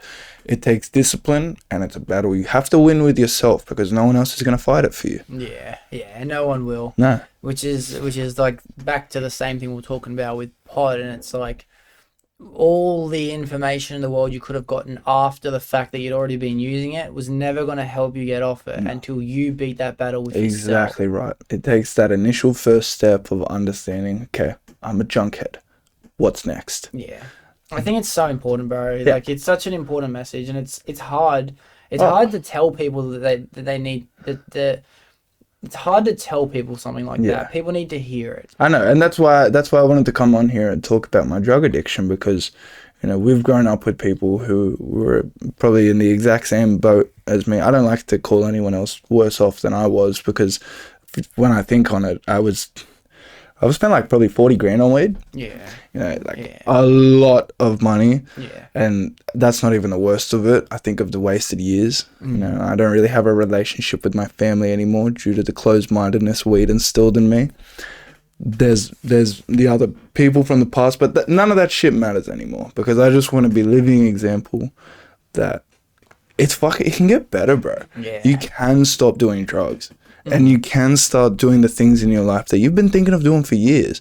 You know, I've just been an employee now for 6 odd years in the construction industry, and it took quitting pot to understand that I need to be working for myself.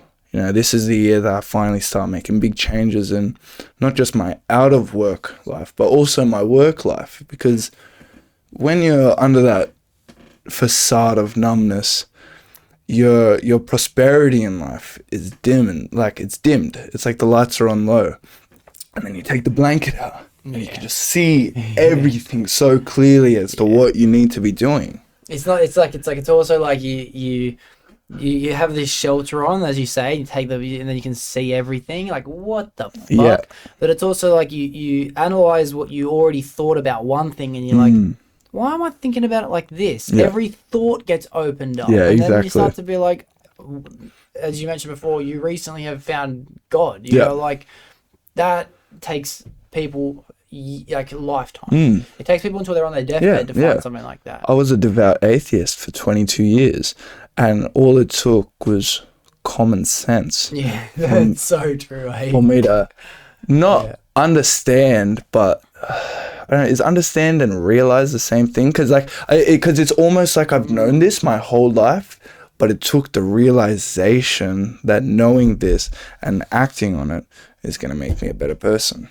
It's no different than anything we've been talking about. It's the baby steps you need to take in order first for you to have the proof. It's like this is actually the best way I could explain it. When I referenced having proof that I'm going to be successful, when you have the proof that you can remain in sobriety, when you have the proof that you can go 21 days, 22 days because you've had 20. Exactly, yeah. You create proof based on things you've seen. So Proof's in the pudding. Yeah. You will find evidence for whatever you start to believe.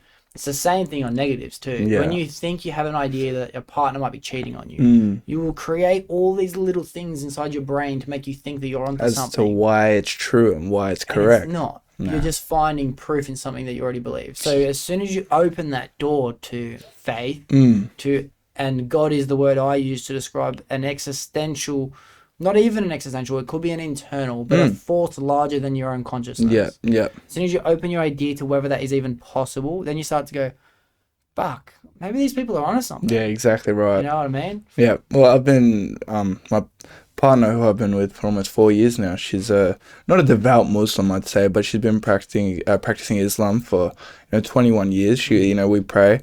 Well, I've now started praying with her, and she's now going back to mosque, and it brings you closer together as well as it brings you closer to yourself. Yeah. Because my father-in-law said, it says you don't have to go to church to be with God. You don't have to pray to be with God. If you truly feel enlightenment and you truly want to believe, he'll always be in here. Yeah. And that is something that clicked in me, and I'm like, fuck, I've had him on my team this whole time. When I thought everything was working against my odds, he was doing everything in his power to make it better for me. And I spent years thinking the voice inside of my head was just psychosis. Weed induced psychosis, but I understand now that it's God. Yeah. It's someone trying to lead me into a better light, as well as for years, the voice inside my head told me that this is fucking bullshit. Why the fuck are you doing this, Why are you dealing with your shit like this? And I thought that was just my subconscious. And, my former ego coming back up and trying to enlighten me as to what I'm doing is fucked. But looking back on it now, bro, that was a higher power. Yeah, of course. Every single day. And I've been toying with the idea that they could be the same thing. Your subconscious speaking to you could be another way of describing God speaking to you. Yeah, exactly right. Yeah, well, that's what we talk about all the time. Yeah. You know, Kashi tried to instill this in me from a long time ago as well, that I have to put my ego aside and understand that it's not me trying to make me a better person. It's everything else around me, because, you know, I think it was on this podcast we heard it. We're not experiencing this world. Yeah. The world is experiencing us. Beautiful quote. I was thinking it right before you said it. JP? JP. JP. Shout What a out to you, guy. Josh Pan. What a Shout guy. out to you. Never met you, but you're one of the smartest cunts I know. Shout out to JP. Yeah, bro. That's the crazy thing about it. It's like, I don't understand how people I don't understand how people aren't curious to whether God is real or not. And then once you're curious whether God is real or not, aren't you so... Closed-mindedness. Yeah, but that's so arrogant. That's like... Arrogance confuses me. And this is a point that I had before. But before I get into this point, actually, I never ordered that pizza. So no! I'm going to order it right now. Bro, I've been wondering for the past 5 minutes where the yellow was. I'm going to order it right now. Nah, it's all good. All right, and we're back. Sorry for everyone. I had to take a quick pause because I never ordered that pizza. Woo! Now We're it's too deep in okay. convo. We're too deep in Okay. convo. But it's I can't remember how I related it in my head before, but it was almost it made Arrogance, sense to me. Arrogance, because people who are I was getting at this before, where someone who is riddled with anxiety and depression, right? They'll use that the same way as someone who's addicted to a substance will use their substance, and that's an excuse. It's a justification. A justification. It's a justification as to why you can't get out of the situation you're already in. And then it's like people who are not like diagnosed with anxiety and people who aren't diagnosed with depression medically and are willowing on it. When these people tell them things like, what you need to do is get up, devour some time to a job or a career or a hobby, exercise every day, eat healthy, and say kind things to people around you. When you're told those things, these people who are labeling themselves as depressed or anxious are like, you don't know what it's like to be me. Brother, you don't even know. Yeah, you you don't don't even know what it's like. Yeah. But then the same thing is told to people who are drinking every day, smoking every day, gambling every day. When people around them are telling them, what you need to do is you need to come to me when you need help, stop doing it, this is ways you can stop doing it, they say the same thing. You don't know what it's like to be me. But the fucking arrogance that these addicts or these self-willowing people have to think that they actually know more than every other person that's ever existed is so poorly fucking said, because That's the closed-mindedness. everyone else does know what it's like. Of course. They know what it's like more than them, because they actually experience the same thing. But and we they don't have a crutch. deal with We it. don't have a we addicts of any form will deal with it using their crutch and their vice. We deal with it with ration and understanding that there are positive ways on acting upon the negatives, rather than acting on the negatives with another negative, because that's just a fucking vicious cycle Well, that I they think don't it's need like- to be in. I think it's one of these things that everyone has. Everyone has these negatives. The justifications. Everyone Yeah. has something that they can use for an excuse. As if me, I could think of a reason, an excuse for why I should be a stoner. I could think of a ways for why I should be depressed, should Yep. be anxious, Yep. should be willowing, should be devoting my time to anything other than what I'm doing. I could use it for an excuse to why I should be training. I Yep. should use it for an excuse to why I should be eating better. All these things are just excuses that you make up. And for you to tell someone else, no, you don't know what it's like to be me, means that you know more than anyone else. Arrogance. That's fucking... Arrogance. That drives me Yep. crazy, cunt. And it's something that has to be self-taught when you're in that position of arrogance and closed-mindedness, because for years I told myself that no one knows what it's like to be me, so I'm just going to smoke these cones and live my life. And that's the arrogance and closed-mindedness. Yeah. I did not have the worst life. I had a good life. I just didn't take the good with the bad, and the bad started to overload, and I did not deal with it in the way that a normal human should. Instead, I turned to drugs and food abuse and nicotine abuse and, you know, almost anything under the sun that wasn't good for me, I was being a part of. You know, there's times in my life where I knew I shouldn't have, but I did. And that's the closed-mindedness that I now understand was dragging me down the hole, but I'm not in it anymore. Think of it like this. Have you heard of the pitcher flower? No. So the pitcher flower is it's like a flower in the shape of a beer jug, if that makes sense. And on the external, so a beer jug is wide and it comes down and it's a bit narrower. On the rim, as well as along the whole face of the internal of the pitcher flower, is a very sweet and addictive pollen that flies love to have. A fly will land on the edge of the pitcher flower and say, fuck yeah, this is great. Look at all of this sweet, juicy nectar and pollen. They'll nibble on it, they'll go down. They'll slowly start to make their way down, thinking that they can fly out at any time. You know, they get to the halfway point, they're nibbling on this nectar, and they have a look down and they see a bunch of dead flies at the bottom of the pitcher flower. Once again, they still think to themselves, I can leave at any time. But they get to the bottom, and once they're at the bottom, they realize that they can't fly off the pitcher flower nectar due to the stickiness. It's so sticky, right? And at what point did the fly have the ability to leave? They didn't. As soon as they landed on the pitcher flower, they lost the ability to leave. So you need to understand that while you think you have control of your drug addiction will control you. And that's the pitcher flower metaphor, because for years I thought that, you know, I went from, I hate to admit this, I used to smoke 50 a day, you know, fucking 30 odd cones a day. This was during the time that I was snorting M and smoking M and, you know, buying a bag or two every weekend, which isn't much, but when you're a broke apprentice, it adds up. Yeah. And, you know, I went from that and weaning off everything and narrowing and, you know, reducing the intake to the point where I thought I had control of my drug addiction. But it took me reading this book to understand that I never had control of my drug addiction, because as long as you consume it, it will be controlling you. Yeah. I know. And all you're doing is you're justifying it. Justifying it. Well, that's the big monster.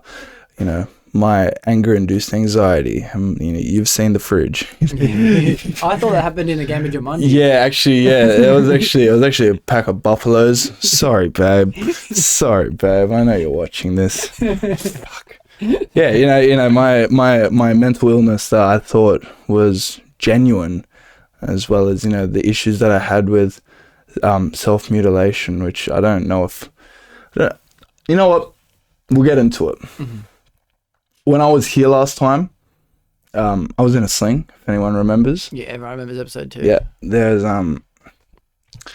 which I have to say, thank you so much for that episode. Like, that was one of the kick-starting moments of the podcast, and it gave me all the motivation in the world. It was a good episode. It was a great It was a good episode, except there was one little issue about the narrative of how I hurt myself.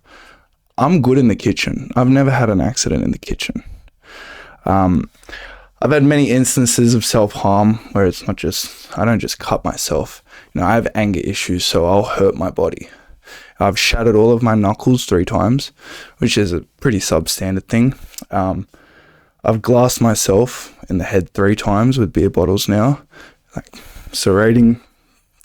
The second worst one was probably my foot in December when we had a moving box and, you know, I dropped to the floor. I was just laying into the floor, fucking red raw knuckles bleeding in that, and then I got up and I kicked this box and there were candles inside of it. And, you know, it wasn't a glass that I dropped on my foot, it was a candle that came through my foot. And then July last year I tried to chop 3 fingers off, and this was all due to the issues that I had with weed and why I believed that it could make me feel better.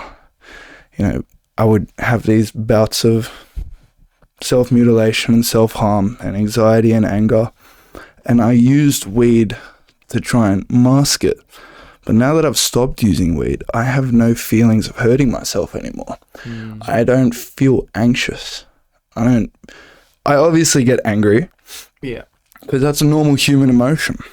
But I don't have a sense of wanting to deal with it in the ways that I used to, because the sobriety has taught me that that's not the positive thing to do. Well, I'm starting, like, you already know the fact that it's not ever a reason to do any type of self-mutilation. Of course. It's never ever a reason to do it. There's never a justification you could give yourself as to why you think you need to do it, but I gave myself them due to my drug addiction.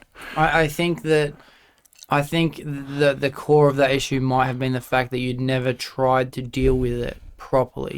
You gave yourself a way to deal with it. That was not dealing with it. It was ignoring it. I've been in therapy for 6 years, and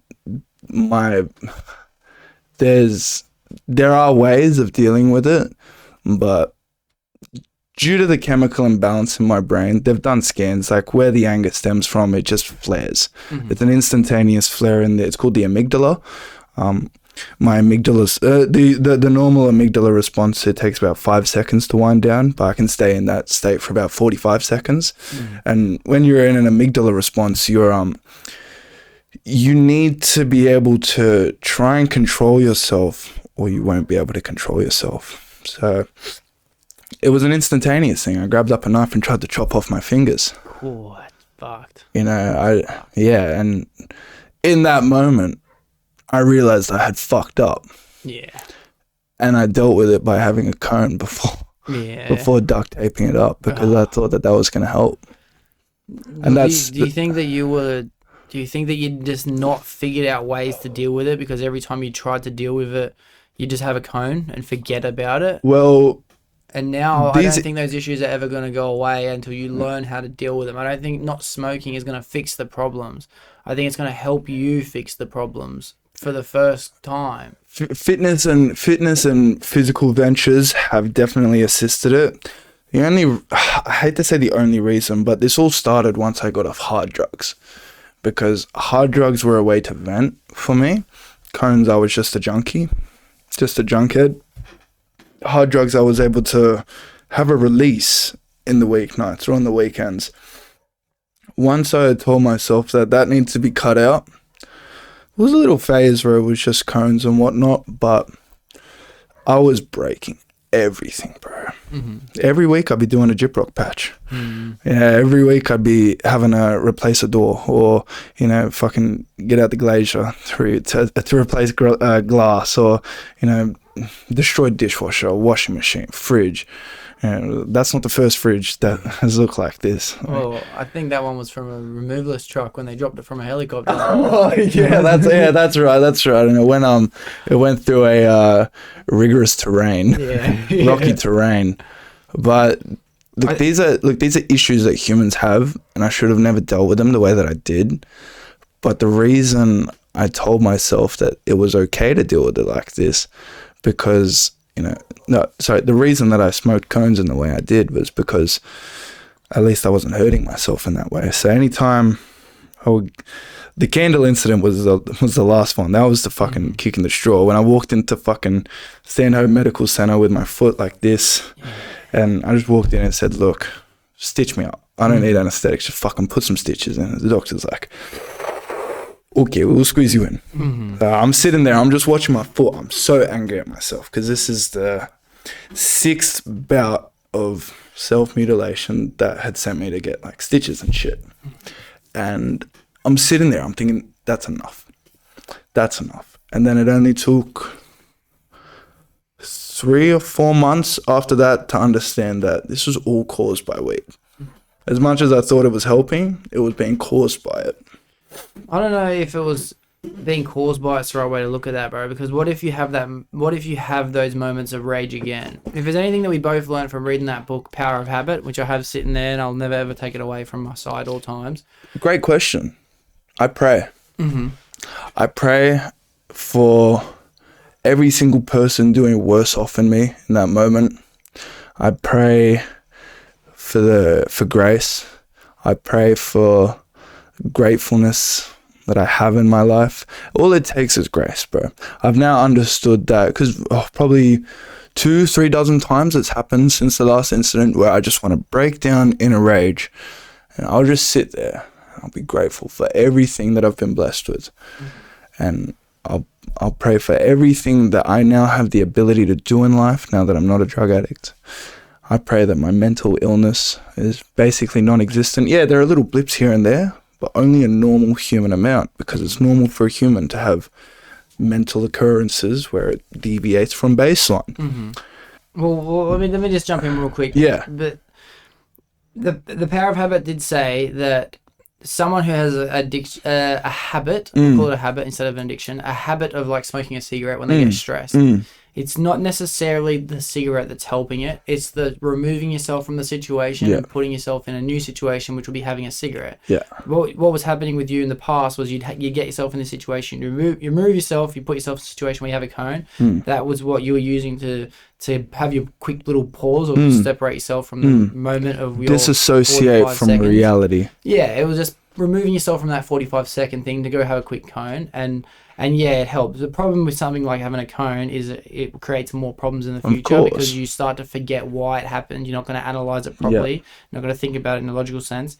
But then, and another thing to try and remember now is that don't think that you're never going to have those moments from being a normal human, because a normal human is a dangerous word, because no human is normal. Every single person is different.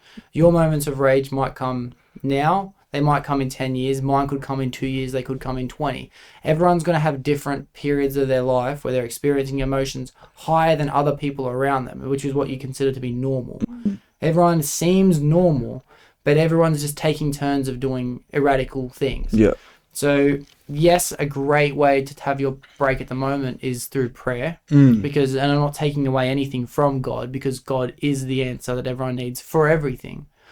But it's also the fact that you're removing yourself. So, grace is an answer, but the main answer is practice. You're practicing how to control your emotions. That's a good point. And grace is a new pathway you've discovered instead of smoking. But without practicing grace, then the grace wouldn't be there in the first place.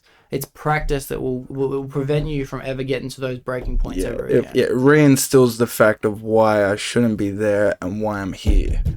Practice is the most important. It's a good way of putting it. Because what if one day you go to have that prayer moment and someone's in your ear?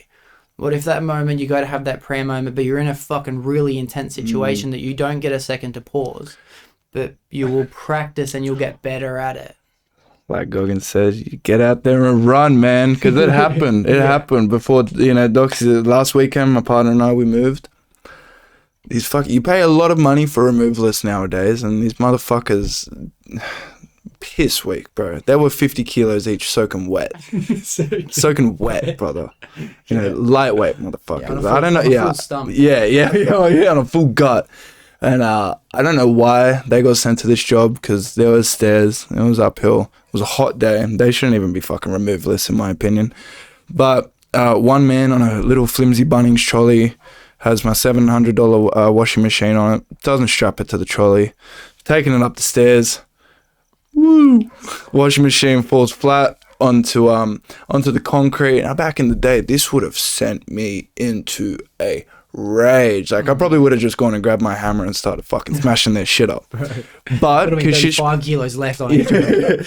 Because she has a very good way of assisting in dealing with an issue like that. She won't tell me bluntly what's happened. She will just, because I was in the garage fucking moving some boxes. Our garage is detached from the house, so she comes down to the set of stairs. She's like, Jacko, I need you to be calm and just try and breathe when I tell you this. I'm like, okay, here we go. Have these cunts ruined our new rental? That's what I'm thinking to myself. And I'm like, what happened? And she's like, I can't tell you. I just have to show you. I'm like, fuck's sake, what are these cunts ruined? So I'm walking upstairs. I'm just breathing, getting in some breath. Practicing. You're practicing, yeah. I go in, these two cunts are just standing there looking at the washing machine saying it's fine. It's fucking not fine. I've seen it. It is not fine. Bro, that's about as fine as a fucking broken foot. That's what that is. The beauty of it was I would have broken out into a rage any time in my life, but I have this thing now where I just smile, whatever shoes I'm wearing, they're staying on, and I go run. I go take it out on the concrete because fucking the road is the best place to take the anger out on. I now have realized there's no point picking up anything. There's no point throwing my hands into anything. No point ruining anything I fucking paid money for anymore. And there's no point going off at people either because accidents happen, you know, so what, they're weak cunts. So what, they fucking fucked it. It's all good. It doesn't matter that they're fucking idiots. It doesn't matter that they fucked it. It doesn't matter what the outcome's going to be, whether they pay for it or you. Because it's not their fault that I can't deal with my shit if something happens in a different way that it did. So I just went for a run. Middle of the day, it was 39 degrees. Way better feeling than doing any of that shit. Even picking up a cone. Yeah. Well, that's the thing. Like, there's also the immediate response of, fuck, I would have just had a cone to deal with this. Fuck, I just need a cone. But, you know, there are other routes that I can take now. Praying, exercise, running. Well, that's the best part about it, bro. It's like it was going for that run is that practice. It's the practice of removing yourself from that 45 seconds that you experience. The amygdala response. Amygdala. Amygdala. So there's the brainstem, and then the amygdala just sits like in front on top of the brainstem, and it's the part of the brain responsible for response. So the amygdala will talk to, you know, your prefrontal cortex and the other area of brains that require a response, and if you wait for your amygdala to stop flaring, then your other areas of brain will make a reasonable decision. But if you use your amygdala, anything can fucking happen. So I tried to chop my fingers off. Yeah. And I think that you now have the practice, bro. It's like, I can't preach that anymore, bro. It's like, the thing is that you had a practice before that you were practicing, and it was packing a billy. Yeah. The only problem with packing a billy was the routine. It was the routine. The routine is bad, and also the reward is bad, and also you don't deal with the cue. Exactly right. You know exactly right. The trifecta of things that need to be positive, none of it was positive. Yeah. When you're running, at least you're gonna have time to think about it. Even if you're not thinking about it, you're still practicing the idea of ignoring the fucking problem. When dealing with shit now, when it comes to, that's why I think exercise is so great, because it gives you the ability to make space in your brain to understand what are the problems, how can we fix it rationally, and how can we prevent this from happening in the future. And during that it was only a 3.5 carry. I just did around the block because I didn't know where the fuck I was going, to be honest. And I was able to think about all of those things rationally without hurting myself, without hurting anyone, without destroying my property, that's a blessing in my eyes. Yeah. I now have the ability to practice. Rage, it's almost like you don't have that moment in a feeling of rage. What's the worst possible case scenario? If you could ask yourself that in the moment and really listen to yourself. Murder charge. No. What's the worst case scenario of this thing that just happened? Right. What's the worst thing that can happen from me being angry? What's the worst case out of what just happened? Because these guys just broke the washing machine. Worst case scenario, they don't get paid, and I force them to bring me a new washing machine. Yeah. Which is exactly what happened. But even if you couldn't get them to bring you a new washing machine because they just left and blocked numbers and they was never going to see them again. Brother, they were in my house. I'm not letting them fucking leave till they met. Well, the thing is, see, they were Indian as well, and Kashish has she doesn't like me dealing with stuff just due to past things. So I will try my best to talk through it and whatnot, but there was a big language barrier that day. So simple solution: father-in-law on the phone, bro. His Hindi is perfect, and they spoke mostly Hindi, so he was able to communicate in a way with them because they were subcontractors. We didn't realize that. He was able to communicate to them and their boss that, look, you guys are going to get fucked Google reviews. You guys aren't going to be getting paid. You know, you have public liability insurance as well as like property damage insurance advertised on your quote, and they weren't going to give it. Yeah. And so it was like fucking false advertising, whatever it is. I'll have to ask my missus. She's the lawyer. But it was a thing of, I'm just there like, can you just get us a new one? Can you broke it. You fucked it. Get us a new one. But then they were just like, They were trying to avoid. I guarantee they were trying to avoid it. Well, I think there was fucking visa issues, to be honest, because they were like subcontractors and they needed this work from this company. Their boss was, I think, getting across the message of you will get deported because you won't have work because you fucked this up. Yeah. Like this bloke was crying, cuz. Yeah. Like he was stressing it, but it all got fixed in the end. Yeah. It all got sorted in the end. No dramas. That's like, what was the worst case scenario? You had to buy a new washing machine, right? Yeah, it's a pain in the ass. But it's like, it's better than all the other negatives. Looking at it from a side of non-aggression, it's so minute. But in a state of aggression, it's everything. It means everything in that moment, especially because, you know, you've just paid a lot of money for everything else related to moving, you know, your new bond, your 2 weeks rent advance, you know, all of this other stuff. You know, I had to spend $670 on a car service that day. There was a lot of pre-stresses that could have turned that exact moment into a nightmare. Yeah. But instead, I don't think about it anymore. Yeah. Because it is what it is. Exactly. Yeah, it is what it is, bro. What will be, will be. Yeah. And there's not much anyone can say or do to change the inevitable. That's why it's the inevitable. Yeah. True. I love the word inevitable. Yeah. You know, everything in life is inevitable, and that's what makes it inevitable. How's fucking Dommy? How's Domio? Yeah, Domio. His name's actually Mr. Hut.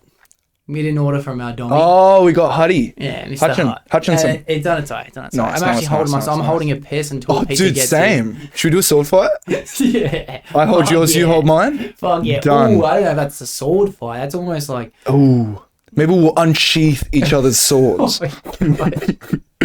Unsheath. No homo. Peel it back. Ooh, a bit of maybe we can play, was it like a Chinese finger trap? I'll tell you why they put the dock in docking. Yeah, the docking or doxing. Doxie. Yeah, remix it, bro.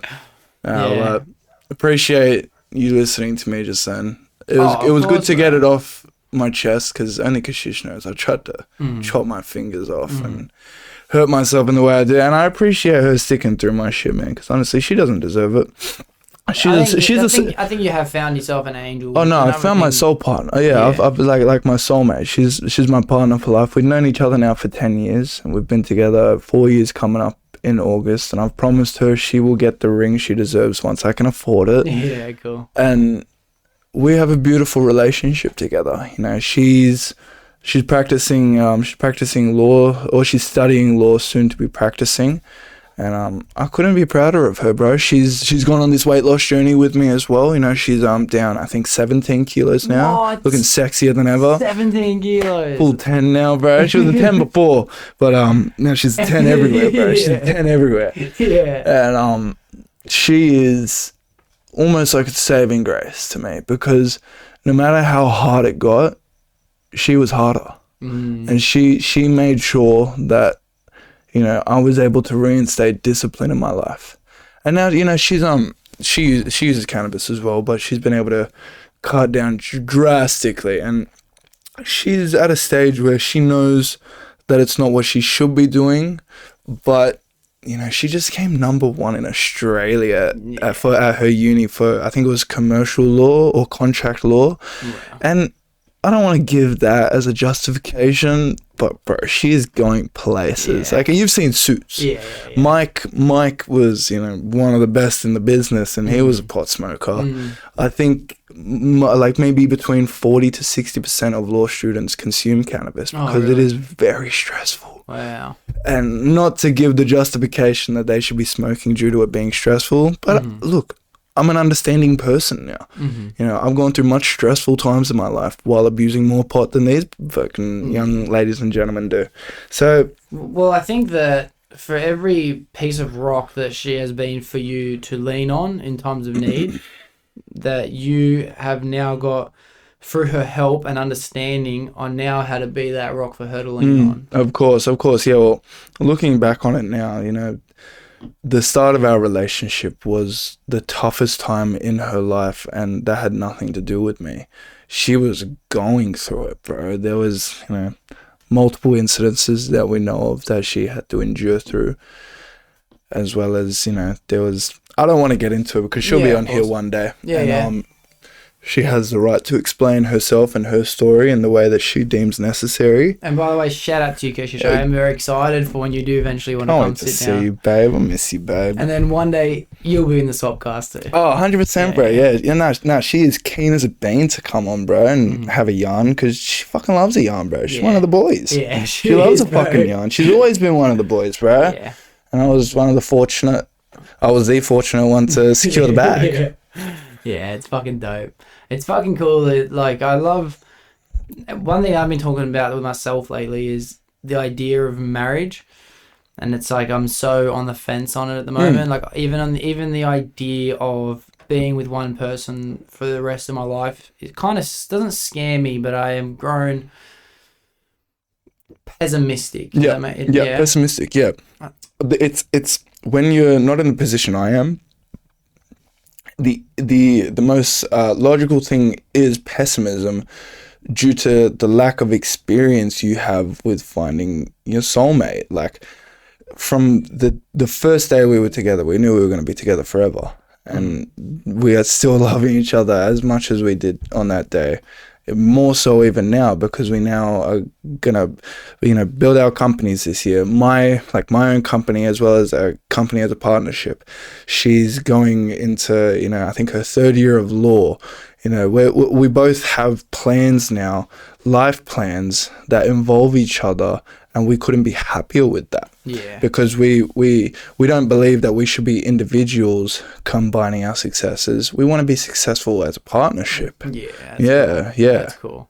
That's something that I look at you guys and I think it's so graceful. Like it's so beautiful that you guys have that. You just have each other. I'm so grateful. Very grateful. To climb with together. Yeah. One person climbs, the other person pulls. The other person Exactly climbs, right. The other person pulls. When one person needs a break, we just chuck on that strap and I'll lead the way. When I get tired, you've got the legs to go now. Let's get up this mountain together. Because and sometimes you both might just need to have a rest, and other times which is fine. it's a fucking pushing for the front. Exactly right. We're not fucking. She barely sleeps. We're like she'll be up till midnight, 1 o'clock every single night studying. Wow. And she's up at like 6, 7 o'clock to either study or work. Wow. Like, she is on the, and she goes to the gym like 6 days a week. She's a fucking tank, bro. She's a fucking animal, bro.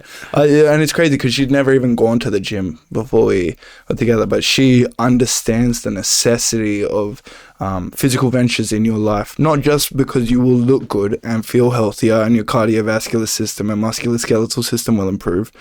She understands that you just become a better person. Like you are a shitter person if you don't look after your body. Yeah. I feel you. Plain and simple, bro. Yeah, it's plain sick. and simple. I love training, bro. I fucking love training. So good, man.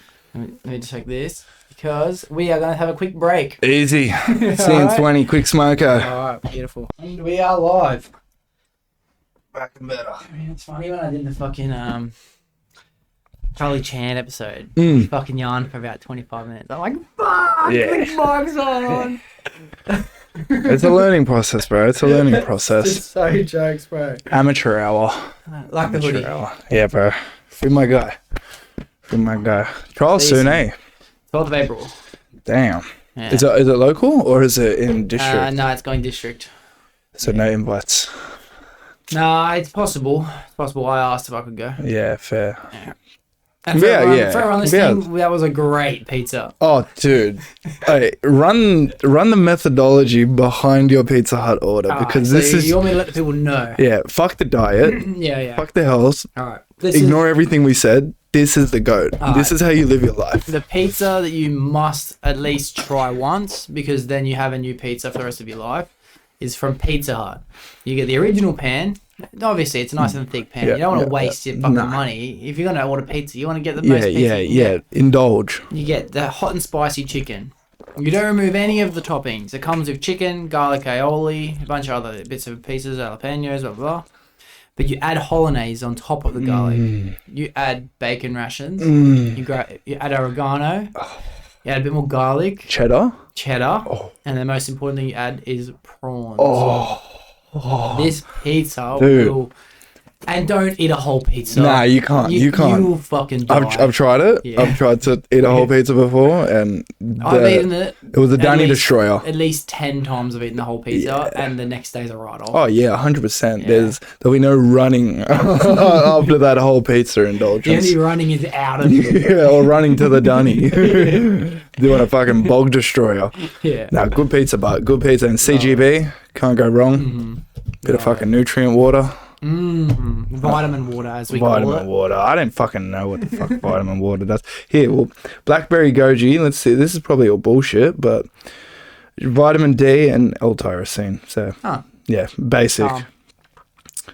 No better than water. A lot of sugar in that one too. Yeah, fuck, bro. I gotta go for a run tonight now.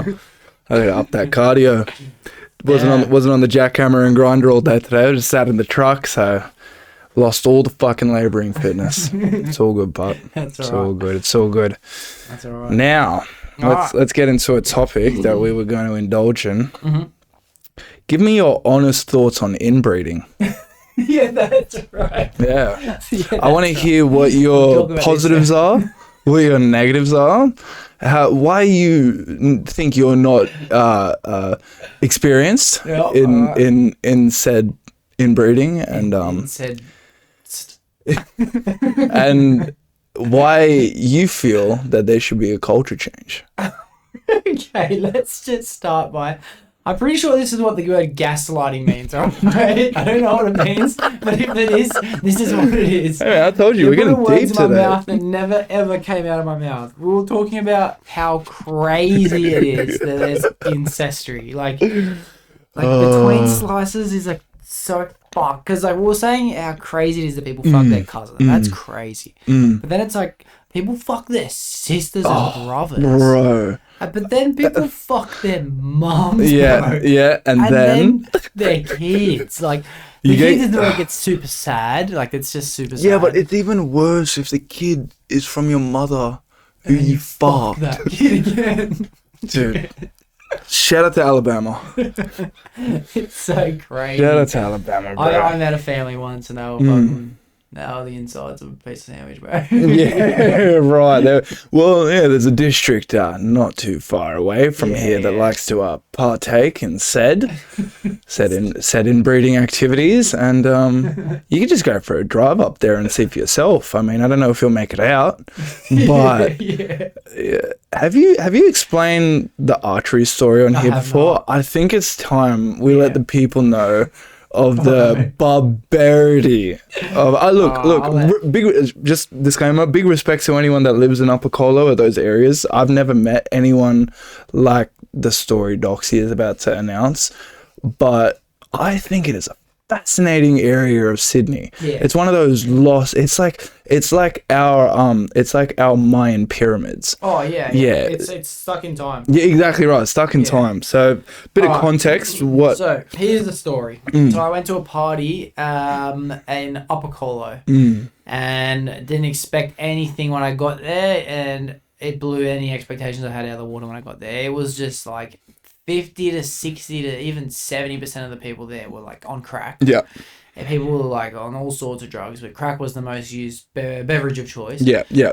And I was up all night, ended up fucking going to sleep in some fucking little shack because this place had like 15 to 20 little fucking shacks on this property that people lived in. Yeah. And this one wasn't being occupied for the night. So little communal housing area. It was like a fucking tribe. Yeah, yeah. And that's basically what it is. Because these people actually come from inbred. Yeah, yeah, yeah. That's what the offspring are. So there's this little tribe of fucking humans. And then at about, I want to say like 3-4 o'clock in the morning, I'm still up, and there's this cunt just like off his guts, bro. Like he's got a balaclava on, a machete, and he's just looking for trouble. And I'm just ignoring it. Like, I'm gonna have to fucking end this cunt. Like, like this is fucked. This could be dramas. Yeah, I'm gonna have to just put it into this. But luckily, it all died down, and then I went to bed. Woke up the next day, and this bloke with the balaclava, he was on a bunch of fucking drugs, crack and Xanax and shit. He lovely concoction. He wanted to go get on it. He ended up, no one would take him, so he stole someone's car from the party, drove it off his guts through one of the people's shacks, right? So then they all fucking chased him down, grabbed him. Destroyed the shack, Yeah, obviously. they chucked him in a different shack, locked him in there, and started torturing this cunt, right? They go outside for a breather, and he escapes through the window. And now he's running through Upper Colo. And this has all happened while I've been asleep. Yeah. So when I wake up, there's cunts like showing off their fucking bow and arrows and showing off their crossbows and fucking playing with throwing knives Like and native weaponry. throwing hawks and all these things. Yeah. Cunts are up in trees and this and that. And I'm just like, what the fuck is going on, bro? Yeah. Just get me home. This Yeah. is fucked. And mind you, you're so far you don't have reception. At this Oh point. no, yeah. There's no cell phone internet, reception. There's no reception. There's no nothing. emergency You can get, like services. a landline internet. Yeah, if but you have it in the shack. If that's in the shack, and Yeah. how many of the shacks had a landline? Anyway, so I'm just like, get me the fuck out of here. Anyway, after a while of listening to these people talk, which they also talk different to us, they've fucking got a different way of speaking. It sounds esche, but it's also like Cunch. uneducated Yeah, cunch. yeah. Anyway, I didn't realise that these cunts weren't playing around with their bows. No. They were hunting this guy. Yeah. So you had guys up in trees all over this place. Communicating. Communicating. Looking for this. Yeah, they're literally. Yeah. Yeah, bro. Like, like doing crazy dude, shit, bro. every time I hear this story, it blows my brain that we are half an hour away from Yeah, this they were hunting this civilization. guy. Now I know today that guy isn't alive anymore. Yep. And the story I heard was he ended up having an OD at some point. That's the cover story. But there is a very high likelihood that they could have killed that guy Yeah, that night. yeah. Let me tell you, if they had have killed that guy that night, no one would have ever known. There's no emergency He was one of services. those hicks. They would have done an on-site burial. Yeah. Like a disrespectful on-site burial. There was probably fucking post-death dismemberment. Yeah. Who knows? They could have chopped up the body and chucked it in the fucking what is it? What river runs through there? Is it the Colo River? Well, yeah. So I think the Hawkesbury will go up at the Wiseman's Ferry Way, and Upper Colo is about 15 to 20 minutes west of Wiseman's Ferry. Yeah. It's full bush. It is bush. It's just like, and these cunts, they're just like, they'll just get out of their fucking room and just sprint full force, barefoot through fucking mud, rocks, glass. The bull ants and fucking it don't matter what's needles on the ground, floor. bro. Yeah, they're running through it. I reckon their feet are like concrete. Yeah. Yeah, 100%. They got bush feet. Yeah, they got bush feet, mate. Endurance That was feet. a wild experience to Yeah. see these guys. Like, and I thought it was really dope, them fucking playing with these fucking bows and crossbows. But when you find out they're hunting someone, the use of it, like not like a pig or a chicken or some dinner. Yeah. They're hunting a target, a human target. Like this is fucking It's like Neanderthal Hunger Games times shit. almost. Yeah, like, yeah, well, Purge type shit, yeah, bro. exactly. It's like it's either something out of a movie And the or crazy something thing is, humans were we're doing hundreds of realising years in the ago. moment that like they're never gonna get in trouble. For Yeah, this. exactly right. They can get off scotch free. Like I'm like, God, get me out. Like, Oh, yeah, at I least would have been I come Bundying. from society. Yeah. People are gonna be like, where'd he go? Yeah, This that's. cunt is like, that's where he is. He's always just roaming around there. And they would know those trees and woods like the back of their hand, bro. So Yeah. they've got fucking. And bro, these kids, like, they're like fucking, they're living in that kind of shit, bro. Like, they sleep on the ground, I swear to you. Yeah. Like, it's one of them, I seen him and he's like, oh, I've just been out fucking mushroom picking. And it's like, oh, yeah, fucking, he's been in the mountains or something. And it's like, oh, yeah. And he's like, he ended up telling me he was there for like 6 weeks. What? Just living. Just living off the land. Yeah, bro. Yeah, they've got that real ancestral lifestyle cranking up in Upper Colo. But I mean, it's big respect because when the world turns to shit, everyone will be flocking to Upper Colo to learn the ways. Oh, I don't know, bro. I think I'll fucking stay here in a house, eh? Stay here in the house. Yeah, I mean, when the Australian democracy finally falls and the acronym of CCP does a Yeah. nationwide invasion, there's not going to be a lot of normality about, except for Upper Colo. Yeah. The Chinese aren't getting into Upper Colo. That's an impenetrable force that they don't know how to deal with. That's like what do they call it in Vietnam? Guerrilla warfare. Yeah, guerrilla warfare. Yeah, exactly right. Yeah. And that's why the Americans could never win. They're just walking through the trees and you just see.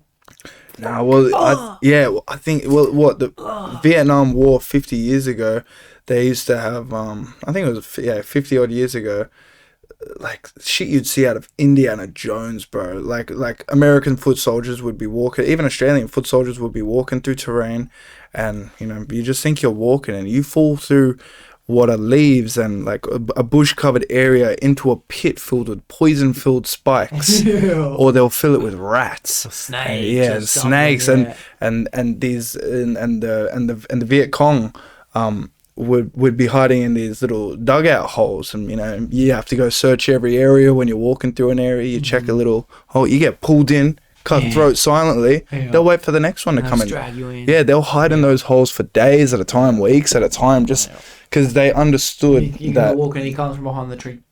Yeah, Blow exactly dart. right. Yeah, blow dart.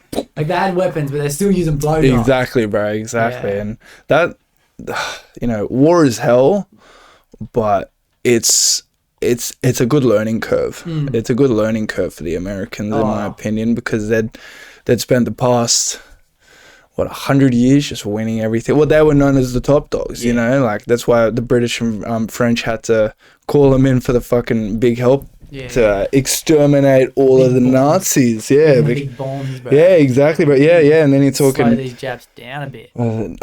Nagasaki and Hiroshima. Yeah, big boy, and the other nuclear weapon they dropped, like fucking. They were just known as Peacekeepers. Yeah. Tell that to the fucking, what was it? Well, 400,000 dead civilians in Japan. Well, peace is whoever has the biggest gun. Well, the thing is, like, Japan, it wasn't the Japanese civilians' fault that their leader was, in my opinion, one of the worst tyrannical leaders to ever live. He wanted to do, like, what they did to the Koreans, abysmal. What they did to most of Asia was abysmal. Me and Scully on the podcast, it's going to come out in a couple of days. Shot Scully. But for everyone listening, that's already out, so make sure you listen to that podcast. We talked about the rape of Nanking, which was this place in China that the Japs went to, and they just destroyed it, bro. They raped every woman, and they slaughtered every man, and the rivers ran red with blood. Yeah, abysmal. Like, this was what was happening with Genghis Khan era in Mongolia, and this is basically modern day society. War is hell. Genghis Khan too. Shout out to the champ. The goat. The goat. What, he had like 30 wives or something, bro? Dude, do you know 1% of all Asians in the world are his offspring? Yeah, because he was having bare sex. He was dropping nuts on a bi-daily basis. Yeah. And if 1% of all Asians are his offspring, that would mean by de facto they'd have to be like 0.5% of the planet, wouldn't it? So would that mean that as an Asian dating Asians, there is a 1% chance a bit of inbreeding is going to happen? Yeah, fucking oath. Of course. Yeah, fuck it. Speaking of, did you watch that fucking Netflix doco about the guy who would like inseminate the women with his own palm? Dude, yeah. So he was he was an insemination doctor. Well, he was a sperm insemination doctor. And that role is they're supposed to inseminate women struggling with fertility issues with donor sperm. Yeah. And so what was it? 96 hidden siblings that didn't realize they were siblings until they all started to connect with each other. They all went on, 96 people did 23andMe. Yeah, that's right. Yeah, like an ancestry-based thing. And that's how they all found out. God, bro. And that's just the people who had done it. But at the time when they filmed the doco, recent doco, it's a bit old. I think a couple of years now, but fucking imagine they're still finding them to this day. They are still finding them to this day. It's sick what he did. Yeah. But at least, it's a lesson learnt, not a loss. Well, I think, like, if you're going to be a fucking piece of shit, like, at least... may as well go hard. Yeah, that's what I mean, bro. Like, if he did one, fair enough. He's still a sack of shit. Grub. But, Dude, I mean, he got to the point... Yeah, he got to the point where they could make a Netflix doco out of him. Respect. Oh, that's a very finite word in this. It's like, I think that about, like, crazy shit that happens where it's like you hear about this serial killer that killed like 3 people and it's like 3 people, rookie numbers, bro. Like 3 people, you're gonna devote yourself to being a serial killer and you only killed 3. Like, these people are bombs. Yeah, exactly right. These people aren't heroes. Some people just need to instill faith in their craft more. Yeah, and understand that in practice. It's about hi-ho. It's about the practice of perfection, bro. Are we inciting violence right now? Oh, it's all good. It's all good. That's what I always hear whenever I hear about these like world famous like serial killers. Like, he killed 7 bitches. It's like, 7? Yeah. You fucking low life, bro. As if there isn't people out there who are like modern day killing like 5,000 people. How is that not a thing? I think that's not a thing because how would you logistically go about killing 5,000 people before our modern day emergency services stop you? Because like back in the day when someone had the ability to kill 5,000 people, it wasn't because they had more ability than modern day men. I think it's just, in terms of defense and anti-violence, the procedures that are now in place assist civilians more. Yeah, I guess you'd have to just have a one-off fucking thing. I don't want to go into it. It's It's a little dark. It's a little dark for my imagination. Yeah. Of how I could get off with it. Yeah. If you see on the news tomorrow a mass murder happened in McGrath's Hill, Windsor area, then you know who to fucking blame. I should have edited the podcast. Fuck! I forgot to cut it out. Speaking of the docos, I seen this one. It was called. I didn't finish it. I just started it. It was on Netflix. It's called "Don't Pick Up the Phone." Don't pick up the phone. Whoa, it's fucking crazy. I haven't seen that one. So episode 1, it starts off with this police officer, FBI agent, gets called into this local sheriff. Local sheriff calls him and is like, right, send some help. I don't know what the fuck to do. He goes down to this Macca's, and there's a manager, her husband, an employee, another worker, a police officer, and all these people telling him this story. And he's like, what the fuck are you talking about? And they're like, we have a video footage. Can you just watch the video footage? So what he learns by watching this video is that a man calls up the Macca's and says, hey, I'm a police officer, blah, blah, blah. We need to come in because we've had a police report filed against this young lady who works in the store who's stolen someone's wallet. Okay. She's blonde, she's young, she's very petite, she's got clear skin, pale, and it's like, do you know the girl I'm talking about? Like, yeah, I know her, she's working here. It's like, alright, cool. Do you mind just calling her into the office for us? And we'll be there soon. So the lady gets this employee, brings her in, cop's still on the phone, he says, oh, look, we're running a bit late, like, blah, blah, blah. You'll save us a bit of time. You want to question her. She says, listen, did you steal someone's wallet? And this employee says, no, what the fuck are you talking about? Yeah. This is a common thing. Obviously, they're going to deny it, but just really try and get it out of her. She's trying. She's denying. He's like, listen, she's not admitting to it. Like, this is going to be more paperwork than we thought. Like, you mind just searching her? So she searches her. He's like, no, I can't find anything. He's like, well, she's probably hidden it. Do you want to just, if it's under her consent and the employee agrees to it, to save us the trouble of doing it all in the police station, would she accept if you give her, a strip search and do it? And this lady and this employee agree to doing it. Bro, this goes on for 5 hours, right? 5 hours. This lady is trying to run a McDonald's at the same time. Yeah, exactly, yeah. So she says, I can't do this much longer. And the cop's like, look, I appreciate it. We're just really fucking doing this emergency shit. Is there someone that you can trust? And she's like, I can call my fiance in. So this bloke comes in. Now he's on the phone to the cop. The cop tells him, listen, it sounds like she might be on drugs. Like, do you want to just fucking check her pupils? You want to do all this and that? Bro, this employee's naked at this point. That's really fucking foul. Bro, she's naked. He says, you're going to have to just fucking... What if she's concealed the wallet? Make her squat and cough. Make her do star jumps. Make her fucking get up and stand up and jump onto the floor, squat, all this shit. This poor young girl's in there doing all this stuff. Yeah. The manager's coming back in. It's trauma. And she's also, comforting her. We know this is fucked. We're just trying to do what we have to do. It's and fucking terrible ordeal. Bro, he convinces the guy, her tongue would probably be dry. You're going to have to, feel her tongue, blah, blah, blah, to see if she's on drugs. Inspect the nipples to see if they're fucking fluctuating. He convinces the chick to suck the guy's dick. No way. This is all on CCTV footage. Suck his dick. Another hour or so goes past. It's been an all-day deal. Yeah. A bloke comes in, maybe a delivery driver or whoever he was, and they explain the situation to him, and he's like, what the fuck? He goes to the phone, he's like, excuse me. He's like, yeah, this is Constable, blah, blah, and he goes, no, you're fucking not. What the fuck? So he hangs up the phone and he goes, that wasn't a fucking cop. That was someone pretending to be a cop. Yeah, I was thinking prank call. Everyone's just going, what the fuck? How the fuck this did girl's they just sucked this guy's dick, bro. Where does... Look, I understand there's a sense of fear, but is this America? Yeah. Lack of common sense. No, this guy was also a hypnotist. Sounds like it. Sounds like he was able to persuade. Yeah, but like, why would a cop ever ask you to suck someo's cock? Yeah, but like that's what I mean. There had to have been some hypnosis involved. Yeah, potentially. But anyway, so they call this yeah, FBI yeah, agent. yeah. He's like, "What the fuck am I gonna do?" Yeah. Like, is the guy part of this? Did his mate call and convince the chick to suck his dick? Like, what's the point of this? So he fucking goes back home and he puts in a Google search like, man on the phone convinces Macca's workers to do shit. Impersonating police officers. How many times has he done it?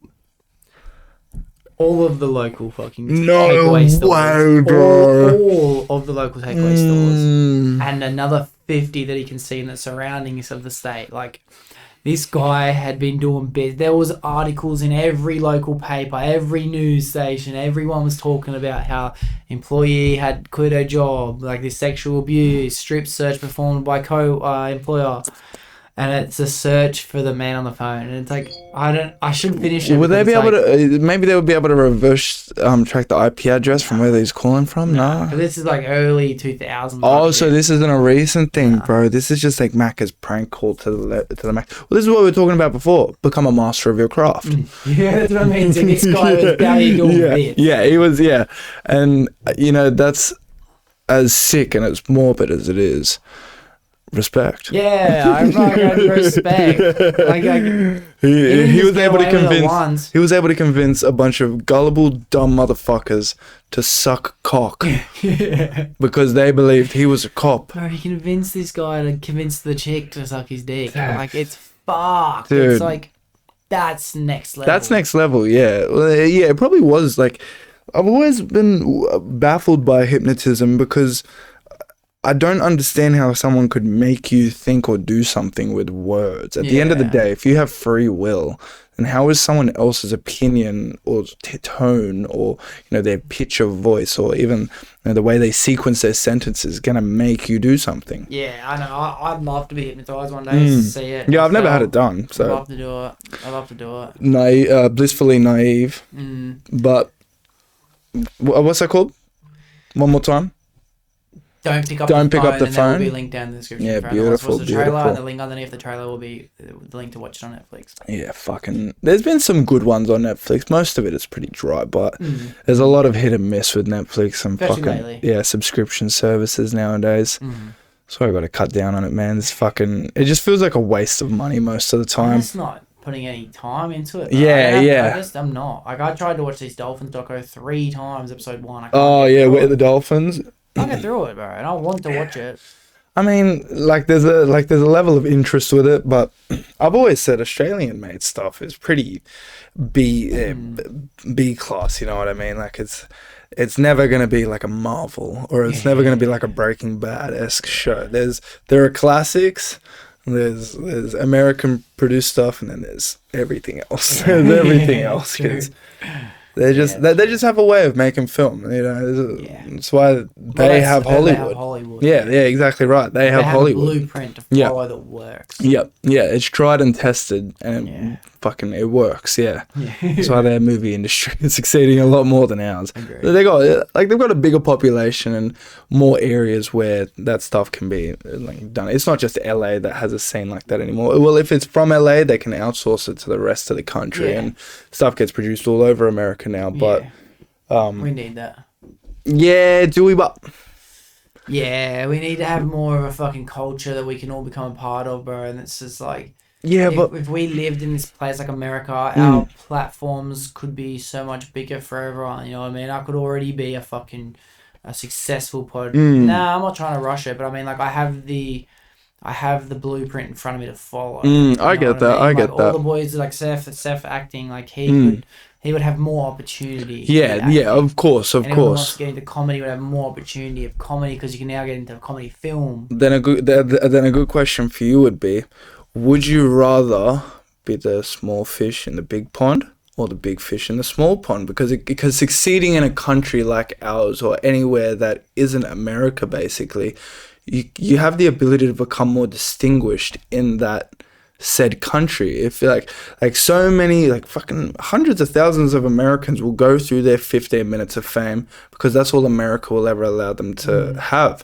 They're your Hollywood A-list actors that have been in the industry for 30 to 40 years. And yeah, some younger people will slip through the cracks and make it into that pact. But I think the statistic is like only 1% of people in America that try and make it in the film and music industry make it. And like 1% is that's a minority. I wonder what the statistic is on people who gave up. Yeah. I'm a strong believer in consistency. Consistency, yeah. You know about Kill Tony, don't you? Yeah, Tony Hinchcliffe, yeah.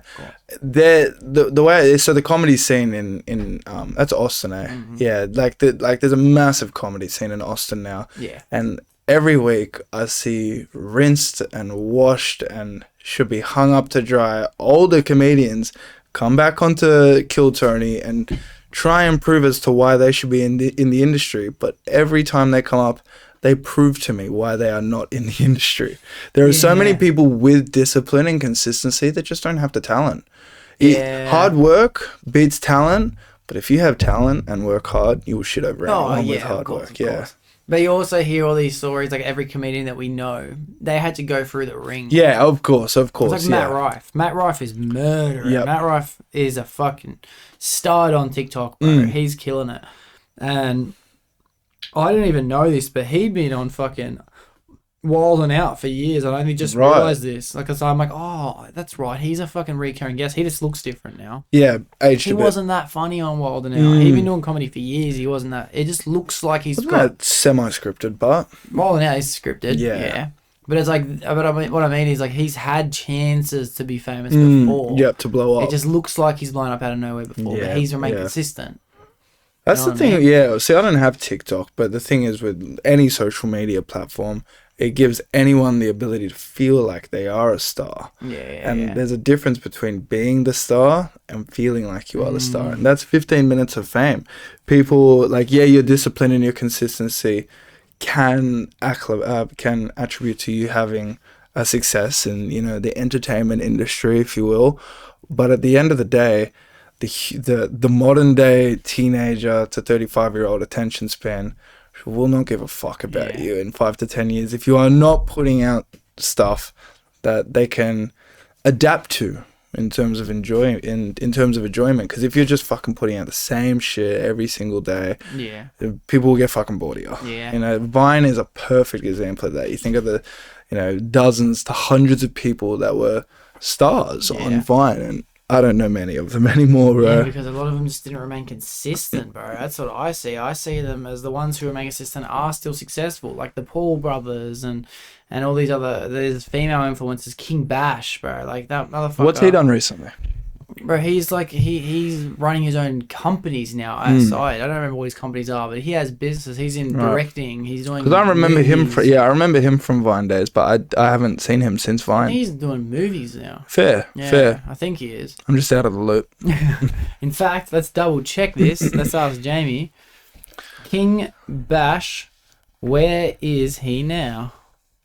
All right. So, as the internet is telling me, King Bash's YouTube channel, Bachelor's Pad TV, is still active, and the channel has over 2.5 million subscribers. Fuck so he's winning. He's winning still. That's good. Well, that's good. He had consistency. He was able to stay in the game. He had a song called Say Daddy, which was released in 2019. Tune. Absolute bop, I imagine.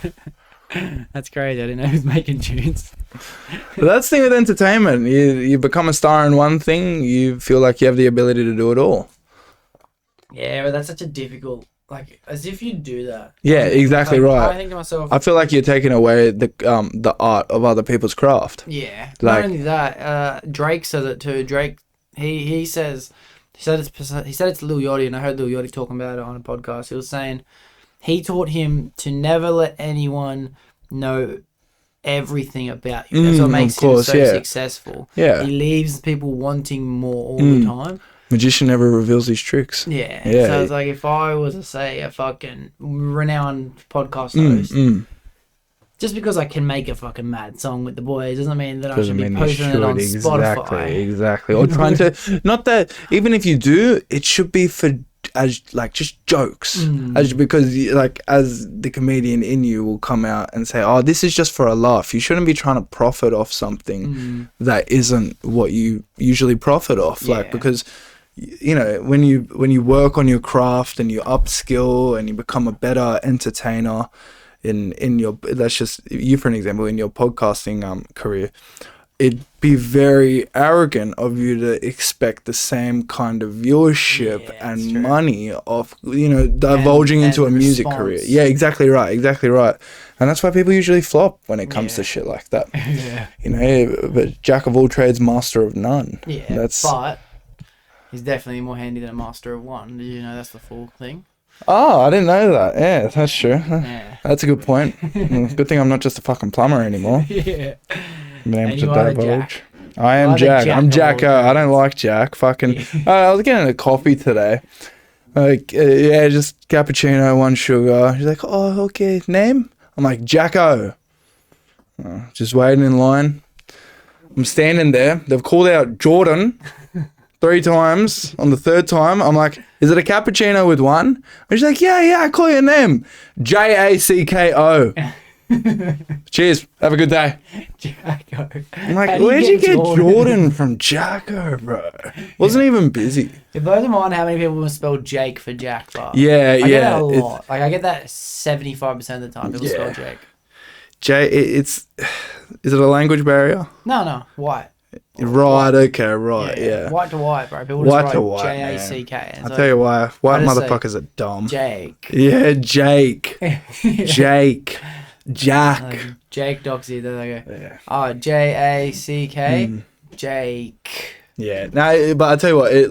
I think about this a lot. It's ignorant to take our mother tongue for granted because of how many people come here from across the world and know English, as well as you can go to other parts of the world and people that aren't English mother tongue native speakers will be able to communicate in English because it's now the international language. Yeah, it's fucking dope. At least I think it is. It's either that or Mandarin. English, isn't it? Yeah, okay, yeah. Yeah. Bro, I'm keen to learn Mandarin, but because 1/3 of the world will be speaking it pretty soon, bro. Yeah, possibility. Yeah. Possibility. I don't know if we'll get rid of English for it, but No, not get rid of English, but you don't unlearn English. I think it was because like probably well over 100 times I've had bad language barriers on site because just they didn't learn English, I didn't learn Chinese. Yeah. So they'll be looking at me with a dumb fucking look. I'll be looking at them with a dumb fucking look, and I'll be like, Google Translator. Yeah, I did that a million times. Yeah. Quite a common occurrence on site, language barriers. I mean, it's good that people on temporary visas can have work sourced to them here, but it just makes life so much harder, bro. It makes life so much harder. I work with my mate, like subby work with him in the days, and I am the only white boy on site. Oh, yeah. 100% of the time. Yep. I've never seen anyone who's not Chinese. Yeah. Oh, yeah, fair. Never. Well, my Thursday consisted of 1 white Aussie, me, 2 Brazilians, 6 Uzbekistanis, and 2 Persians. I think they were from Iran, and 4 Croatians. Oh.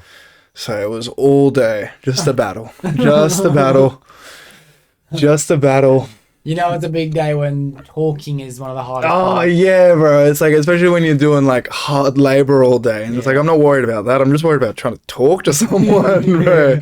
You're getting someone to move something. It's like a 10-minute occurrence. Just like this, there. And they'll be like, no, this here. It is what it is, bro. Well, You always got to be grateful. yeah. At least I can work. Yeah. There's plenty of people that don't have the ability to work. Agreed. Yeah. You said to me in the beginning, you got a couple questions for me for this episode. Yeah, got a couple questions. But let me just say that to answer your first question, I've now had time to ponder on it. Yeah. All right, through this podcast, and the first thing you said was, "How am I going?" Yeah. And the truth is that I'm doing as good as I think I'm doing, but I am also pondering on some upsetting things at the same time. One of them, for example, would be Luke Mount. Yeah. Can't lie. That's Of been on course. my mind a lot. Rest a in lot peace, recently. man. God Rest in bless his peace. soul. And it's good to. I'm glad you asked me because it's good for me to think about it and think, what am I thinking? As well as And be honest with acknowledging- yourself. Be honest with yourself. acknowledging the Yeah. fact that I'm thinking it. Yeah, which is always good to fucking. Are you battling with your struggles, or are you accepting your struggles with it? I go back and forward a lot. I do. In fact, today I was thinking maybe even trying a psychic. Yep. I don't know if that's like holding on to something that I shouldn't, or if that's pondering, or what it is. But it's like I just if there is a way to communicate. A psychic, as in terms of a medium. Right. Okay. Right. Like I know that's reaching. Yeah, well, I'm a big advocate for therapy. I've seen many psychologists. I'm not a fan of psychologists. They'll love to slap a label on you. But I've been seeing my psychotherapist now for almost 3.5 years. And look, there are some things you can't talk to anyone with other than your therapist, because they are psychology trained professionals that will know how to deal with your issues better than you deal with them. And, you know, if you believe seeing a psychic could help you, then there's that option. But I've always been a big advocate of talking to professionals. I don't even know if it's like that's the reason why I want to do it, because I need answers that I don't have the answers to. I would just like to have the opportunity to have some kind of communication. Know what I mean? I get you. Like, Yeah, that's... I'm not thinking about it in a way where it's like, I need to fucking let go. I need to fucking get some things off my chest. I was thinking about it today. Like, if that, like, it's back to the open mind, closed minded thing. I've been shutting off the idea of a medium being real my whole life. But what if this is a hidden secret in the universe? Could be, yeah. Well, see, I've never tried it, so I'm not allowed to knock things I haven't tried. So just like inbreeding. So. Yeah. The psychic could be a route. I know there's someone in my family that dealt with a passing using that as well as therapy. Look, I don't know the logistics of it. I'm not one that believes in... I love spirituality, but I don't really believe in spirits per se. But that's because I've never experienced one. I'm just fucking naive like that. If there are professionals that can help you, and if there are professionals that can help you in that way, and that helps you deal with it, then I'm an advocate for that as well. Well, I don't even know if it's like, that's what I mean. I don't know if it's dealing with it. Like, I think I'm dealing with it. I think I'm come to terms with it. It sounds to me like you need closure. I don't even really, maybe actually, you might be right. Yeah. Maybe I do want closure. But you have to understand as well, and this is something that while I was a drug addict, my therapist tried to help me understand. Even if you get closure from your biological father, it may bring up more questions. Because although I never met him and I never got to wonder or have the questions answered on why he is the way he is and what he did, even if I found those out, it probably would have just opened up a whole new world of questions and uncertainty. And that doesn't bring you closure. Yeah, but what if, I think of it like, what if the way I call you, like I'm not going to call you for the day because I want closure. I call you because I want to have a conversation. I'm not trying to find the answers to anything I don't know other than curiosity. Right. Like, I just genuinely want to talk to you. Yeah, I get you. So I think that, like, what if this psychic is another way to have some kind of communication? That's true. Yeah, well, that's what it is. It's communication with the afterlife. Isn't that what psychics do? Yeah. Yeah. Am I right in saying it's a Ouija board? No.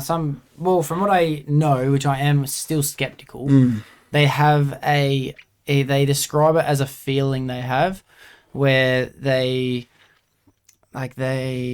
sense something, you know what I mean? It's almost like when you know someone's upset without them telling you. You can just tell. There's an undenying feeling in the air. Yeah, you can just tell when something's hot, tension. You can tell when someone's like sketchy.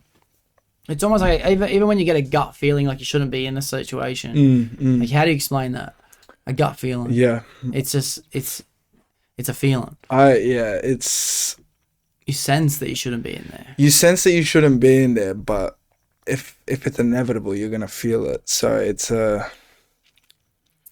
maybe it's a good idea, bro. I'm pondering on that now, man. Like, I'd say definitely give it a go. I reckon. Up. I reckon.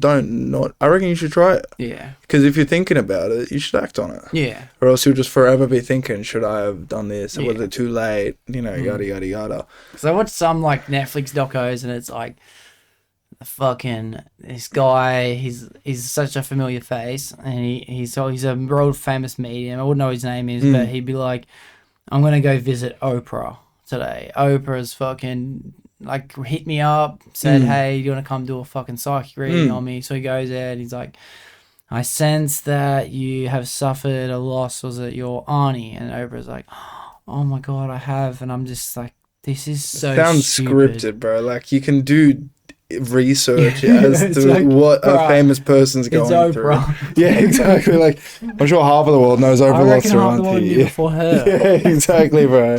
Yeah, no, see And that. I Yeah, hear that's the thing with media. That's always It's- made me be like, nah, yeah, skeptical. don't buy it. But then I was watching other ones today, and they looked at like genuine reactions people were having, where he'd just bring up something, and it's like, okay, that's pretty crazy. Yeah. That's- That's what a phenomena is, like. A phenomenon, a phenomenon. Yeah, phenomenon, like something out of this world. Yeah, yeah. And honestly, if it's real, fucking oath. Yeah. I've never experienced that, but cool story.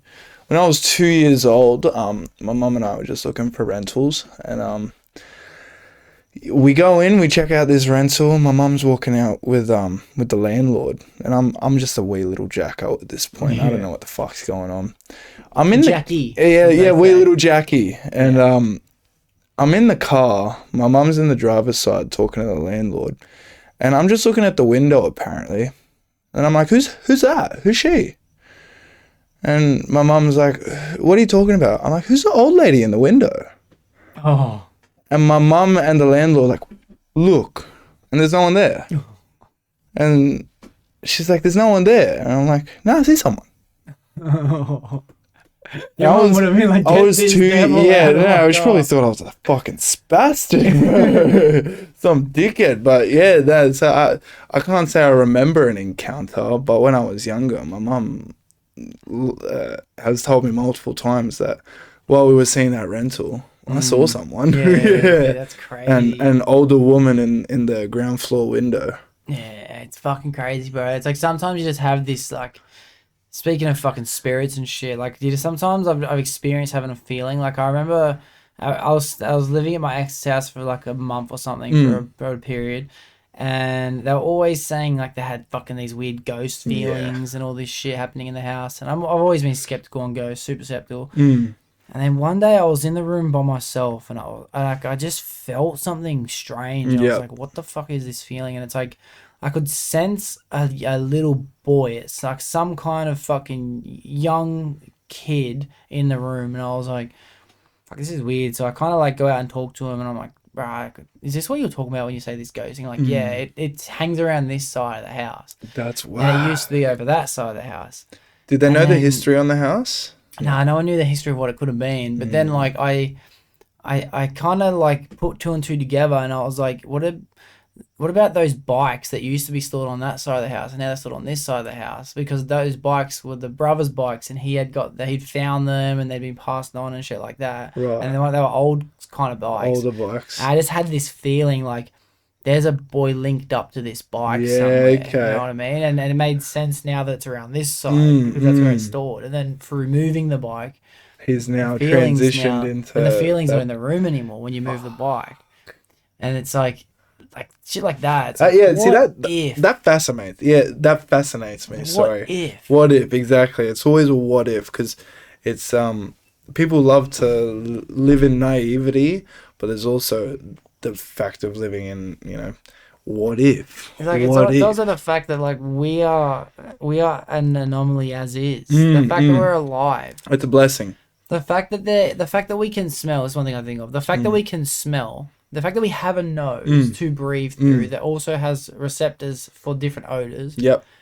is one crazy thing. The second crazy thing is there's odors to smell Two things are not actually connected. Yeah. There is no relation between the fact that something has a scent and the fact that you can smell it. That's human evolution. Yeah, but it's like, is it even human evolution? Like, Well, why have either if it wasn't for the either?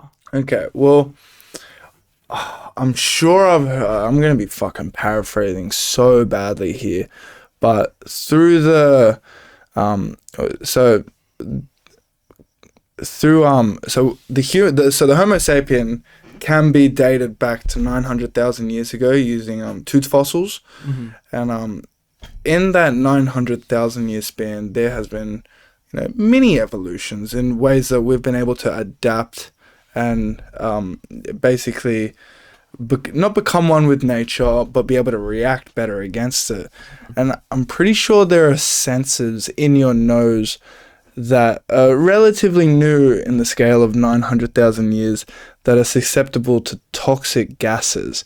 And when a toxic gas will come near the nose, it sends a trigger to the brain saying, we got to fuck off. We got to fuck off, because back in the day, there used to be like, the earth was just littered with fauna that was poisonous and no good for you. But People would just be like hanging around dead smells. Yeah, exactly right. And we're now in a stage where we can basically have these receptors that allow us to understand that we shouldn't be near this shit. We should fuck off. Like a fucking graveyard or fucking even that. No, let's go back to the fauna. Like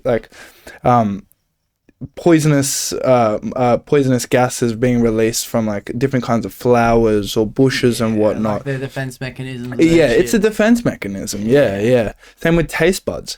Yeah. Our taste buds have evolved now to reject. Well, that's the art of vomiting. Vomiting is just a human evolution that we've gone through in order to be able to reject stuff from our stomachs that our stomachs can't be compatible with. True. The human body is beautiful, bro. Well, do you ever think about the fact that we have 6 senses? I think they have 7 technically now, because you have sight, you have hearing, you have smell, you have taste, you have touch, and now they have what they call to be intuition. Intuition. I think, and then there's another one too. They've made a couple more up. But what if there was other things out there that we haven't got the senses for? You ever think about that? DMT. Yeah, but it's like, what if we had another facial feature? Yeah, but what would you want if you could? It's not about wanting. It's like, what if there was something that we can't sense? Imagine you never had eyes. You'd never know light exists. If you never had ears, you'd never know sound exists. If you never had a nose, you'd never know smell. What if there's something that exists that we just don't have the sense for? You know what I mean? Well, this could be, maybe what psychic, what if that could be another one, the ability to communicate and sense people that aren't in our reality and realm. Yeah. That'd be fucking sick, bro. What if those people have an extra sense? Yeah. What's another one? I wonder if you could have a sense for things like thoughts, you know what I mean? Like, what if you could feel where a thought came from, or what if you could feel the length in which you're going to experience a certain feeling for? What if you felt something and you could experience it from a 4th dimension of length? I reckon that'd take away the beauty of life, but yeah, of course, because life would be way different. Yeah. It was like how you and JP were talking about when once Neuralink is introduced, it would take away genuine conversation as well as battling conversation, because once everyone knows anything, where's the questioning? Where will the line of questioning be? Yeah. And one of my favorite things to do is question people. Yeah. Why did you say that? Yeah. Why did you do that? If I knew the answers to these things already, I'd be fucking bored, bro. I'd be so bored. Yeah. Or what if you experience say you got the hots for some chick, and then you started to feel like you're in love with someone for the first time. What if you could feel the intensity of it and how long it was gonna last? You know what I mean? There's a Black Mirror. You're almost onto the feeling of lust. You're almost there. That's relatively similar to lust, but the thing is with lust has a time limit. It has the stopwatch on lust will run out, but humans don't know how long it'll go for. Yeah, but what if you knew? Yeah, Like, that's what I'm exactly. saying. What if these were sensors that we could have? I think there is a Black Mirror episode on that, isn't there? I've seen a Black Mirror episode where they It's a dating app. they get in a dating app and then they dude. look on it And then the ending of that episode, fuck, mind-boggling. bro. I don't know if I want to spoil it, but it's like that whole venture of that was just one cycle of the dating app. Yeah. It's like, bro, Black Mirror is a goated show. Great, eh? I'm that dumb, I can't explain it. I think the premise of that was, for anyone who hasn't seen it, these people get into a relationship through this dating app, and then it tells them how long they're going to be in that relationship. That's right, there's a for. time limit, yeah. And they know straight away this is going to be a 1 month relo, it's going to be a fucking 25-year relo, it's going to be a lifetime relo. Even half a day. Yeah. It could be something like that. But then, like, there's the fuck boys on the app who are like, yo, we've only got a week together. Like, I usually just sign yes to every waiver. Yeah. May as well just see each other naked right now and enjoy the week. Yeah. And then you have the fucking lover boys on there who are like nervous and they want to go and experience what it's really like to be in love, all this shit. And this guy and this girl get together and they make a promise: we will not look and see how long we have left. Yeah. And then the guy just can't help it. And he goes Typical and he looks at male. it and it says like 40 years. And then when he looks at it, it automatically cuts down to 3. Yeah. And he's like, fuck. They ruined it. start arguing. Oh, Yeah. you looked at it. And then it goes down to 6 months. Yeah. He gets it. It's ruined Because within, like, it a day. recalibrates based on the data that they were Yeah. giving back to it. Yeah. And And then after like a day or two later, he fucks it all. mm, And then they end up fighting each other again. And then the ending was confusing because it's almost like they ran away from their current relationship, so they were meant to be in for the time frame. yeah. And then that put them back into the pool of love or something. Yeah, and then they tried to escape. Well, then they realized that they weren't actually in reality because they tried to fuck off. And they understood, like, they were in a big dome. And then I think it was once the time limit ran out on that, or something happens, and then at the very end of the episode, it draws you out of that realm, and it comes like from a phone, and that whole sequence of the episode was just like one swipe on a Tinder. Oh, that's right. Yeah. Fucking And I was like, crazy. boom! All that was the data analysis of what swiping does. Exactly right. Right. Yeah. Yeah. It went through every single configuration as to what could happen with that relationship and just showed it in a swipe. That's the future, sick. bro. That's the future. You scared or nah? Nah. I'm keen. I'm I keen. was keen too. Like I'm gonna go out of my way to make sure that I'm gonna stay me.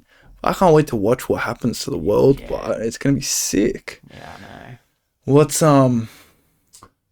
What are some things that you are excited for in terms of not your own personal development, but the development of the world around you? Oh, shit. Good question. Yeah, you're kicking shit, eh? Yeah, sorry, bro. Yeah, Big you're shins. fucking Breaking shit. Big shins. All right, let's have a think. What am I excited for that the world's going to come to? I think that me and Scully talked about this on the pod, but everyone who's listening has already heard it. So there's going to be some groundbreaking alien story that's going to come out, Oh yeah. and it's going to change the way the world is forever. And it's not going to make a fucking impact, bro. That will be one of the biggest things ever. Just the acceptance of intergalactic trade. Well, I think the now declassified documents should instill faith into everyone as to why we're not alone. You know, I think is it called the Rockefeller UFO incident or Rockweller? There's a place out in Oh yeah, Scully bring this up. This was Yeah. called Maxwell. Maxwell, yeah, that's right. And you know, they you know, this UFO crashed. Now they've got these fucking aliens floating in big tubes in what we believe is Area 51, and it's like the day that happened, news articles were ran in that local county of what happened. But as soon as the government got their hands on it, everything was cleared. Yeah. Everything was cleared. Everything's a cover up, and we're now on a stage where the uncovering process is happening. I think it's awesome. So I think that excites me. The fact that we're going to have understanding of questions that we never had the answers to before. I'm excited for technology to get to where my imagination is at with it. And that's that, like, I'm I'm just absorbing so much information all the time, and I'm able to do so much shit at the same time. I won't need to be sticking to my phone on TikTok. Yeah, I could be actually going for a run, going for a swap. Of course, I could be that's fucking true. at work all day watching a video I could be like doing a task while watching someone do the task and not have to take my eyes away from doing what I'm doing at the same time. I'll be able to double time everything in the future, bro. How do you think your memory retention would become then if you, because I've always taught myself, or not taught myself, but I've always gone through the process of I have to fuck something up to truly learn it. If I'm never fucking anything up, am I really truly learning it, or am I just copying? Yeah, good point. Because I could probably count hundreds to almost 1,000 times where I've fucked up at work, but I now don't do that fuck up anymore due to me learning from it. Yeah, I say the same thing. I say that it takes me to fuck it up to figure it out. I think that for these certain things, though, it's not going to matter. For these things, like, entertainment-wise, Right. It's like, who gives a fuck about fucking it up or not? You're just trying to fucking entertain yourself. You're just I get trying to that. consume. I get that. It's just on I the was fact more of so being a thinking for work. I consumer. was more so thinking for work because this is a great point. Or a big point you had about the Neuralink is, when you were struggling with something at work, you'd be able to just instantly understand it. But I struggle with understanding stuff, maybe because of the drug addiction. But it takes trial and error and more trial and going back to where I fucked up and redoing it for me to finally understand and learn. That's how you do it. Yeah. I hear. But it's in a way. But I think another thing that excites me too is when we finally get to nuclear energy. When we get to nuclear energy, the world is not going to be anything as we know it, bro. You will not have to pay $4,000 for a flight to How will they fucking deal cruise. with the waste? But I've always wondered because see, this is where I'm done. Well, with a nuclear energy, you personally, from the moment you're born to the moment you die, will produce a global footprint the size of one Rubik's cube. And that's That's fuck the all waste. compared to what we make now, eh? Well, think about what you do now. So you're talking about plastic. yeah, okay, right, Like, yeah, think of the okay. energy you burn just to be alive, to have the power on, to the coal you have to feed in, Yep. to the rubble, to the waste, everything. Yeah, I get you. With nuclear Okay. fusion, you will not have a single impact on the planet. Because of this, you will not need fuel. You will not need to go pay all this money for fuel. Your car will be running itself forever. Your phone will run forever. You'll get on a plane for the price of going for a bike ride because you're not paying for the jet fuel. So it's not going to go electric. You reckon it'll go nuclear? It has to go nuclear because electric I'm pro trying, but it doesn't seem like a viable option to me at all. Fair especially when electric's running on shit like lithium and all these things. That's a good point. That's a good point. You got to go. We're replacing a running out mineral for an even less mineral that we have. Yeah, that's true. That is true. I think that we're trying to take this leap that is way shorter of a distance that we're going. You have this massive time frame of how long oil's going to last, and we're replacing it with something else that has a smaller lifetime, which is lithium. Yeah, that's very true. It's going to run out so quickly. Very quickly. And the amount of trauma and struggle people have to go through to get these resources for all the EV related. Yeah. It's pretty disgusting, to be honest. Yeah. I'd rather fucking ruin the Mexican Gulf with oil fracking than all this shit. Like, it's This it's very backwards. It's backwards. But yeah, going back to nuclear. Nuclear is the way to conserve energy in the highest possible form. The only thing that so is it going to be approached in a different way that nuclear has been approached before? Because there have been nuclear accidents when still to this day we can't go to places like Chernobyl or like. All right. Okay, let me look up. But when you think about something like that, that is literally decades old. These That is nuclear true. So the reactions. technology's been updated. It's the safety's been upgraded, bro. Like, think about how often a train derailment, which does happen quite often recently. I hope people look it up. A train derailment actually does happen a lot. But think about how often a train derailment happened in the past. We have the same technology for a train operating, but it doesn't derail as often. How many times do people at work fall on a big site and die compared to how often it happened 20 years ago? Yeah, that's true. Everything is just evolving with safety Safety precautions. procedures are always increasing. So with nuclear, my theory is as to why that no one wants to go with nuclear, is it all happened in World War II. In World War II, they dropped the first nuclear bomb, and it was the most devastating impact in 1 second that the Earth has ever had. Yeah. And that's where the word nuclear came from. Now, through people like Kim Jong-un and Putin throwing the nuclear word around there and threatening everyone with nuclear war. That's the Cold War. That's the Cold War, yeah. Well, now that they're threatening with nuclear war and people like have to be like, I've got the bigger nuke. No, I've got the bigger nuke. I've got the bigger nuke. Yeah, it's a dick swinging Now contest. the biggest threat in the world is nuclear warfare. Yeah. So I think nuclear just has such a scary tone to Yeah, it. it's got negative connotations behind it. Yeah. But I just think in reality, it's not that scary of a word. It's just been deemed scary. You want to hear what's scary? Australia does not have a central facility for the storage or disposal of radioactive waste. We are currently holding nuclear waste in 100 different locations around Australia, and many organisations have admitted that these are not fit for long-time use of storage. Shot democracy. Good to see our tax dollars are going there. Yeah, I just think bro, I know nothing who about gives a fuck? You know Yeah, what I mean? yeah, like I'm thinking about it in the same sense where it's like, I've read a million different dietary plans, and every single one of them is bad for me. yeah, well there's all with the good comes the bad. Like meat you can only, dangerous. Vegetable only, dangerous. Yeah. Mixed diet, dangerous. Wheat, dangerous. Gluten, dangerous. Pescatarian, Lactose, dangerous. Yeah.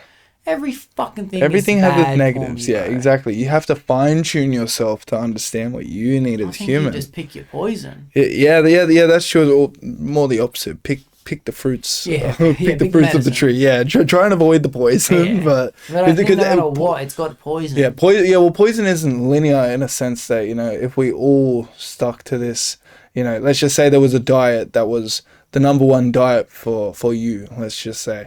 Like, I can't follow that and expect the same results because our biological makeup is different. What we need and what we require is much different. Like, you've got a fucked up stomach. I've got a fucked up bladder.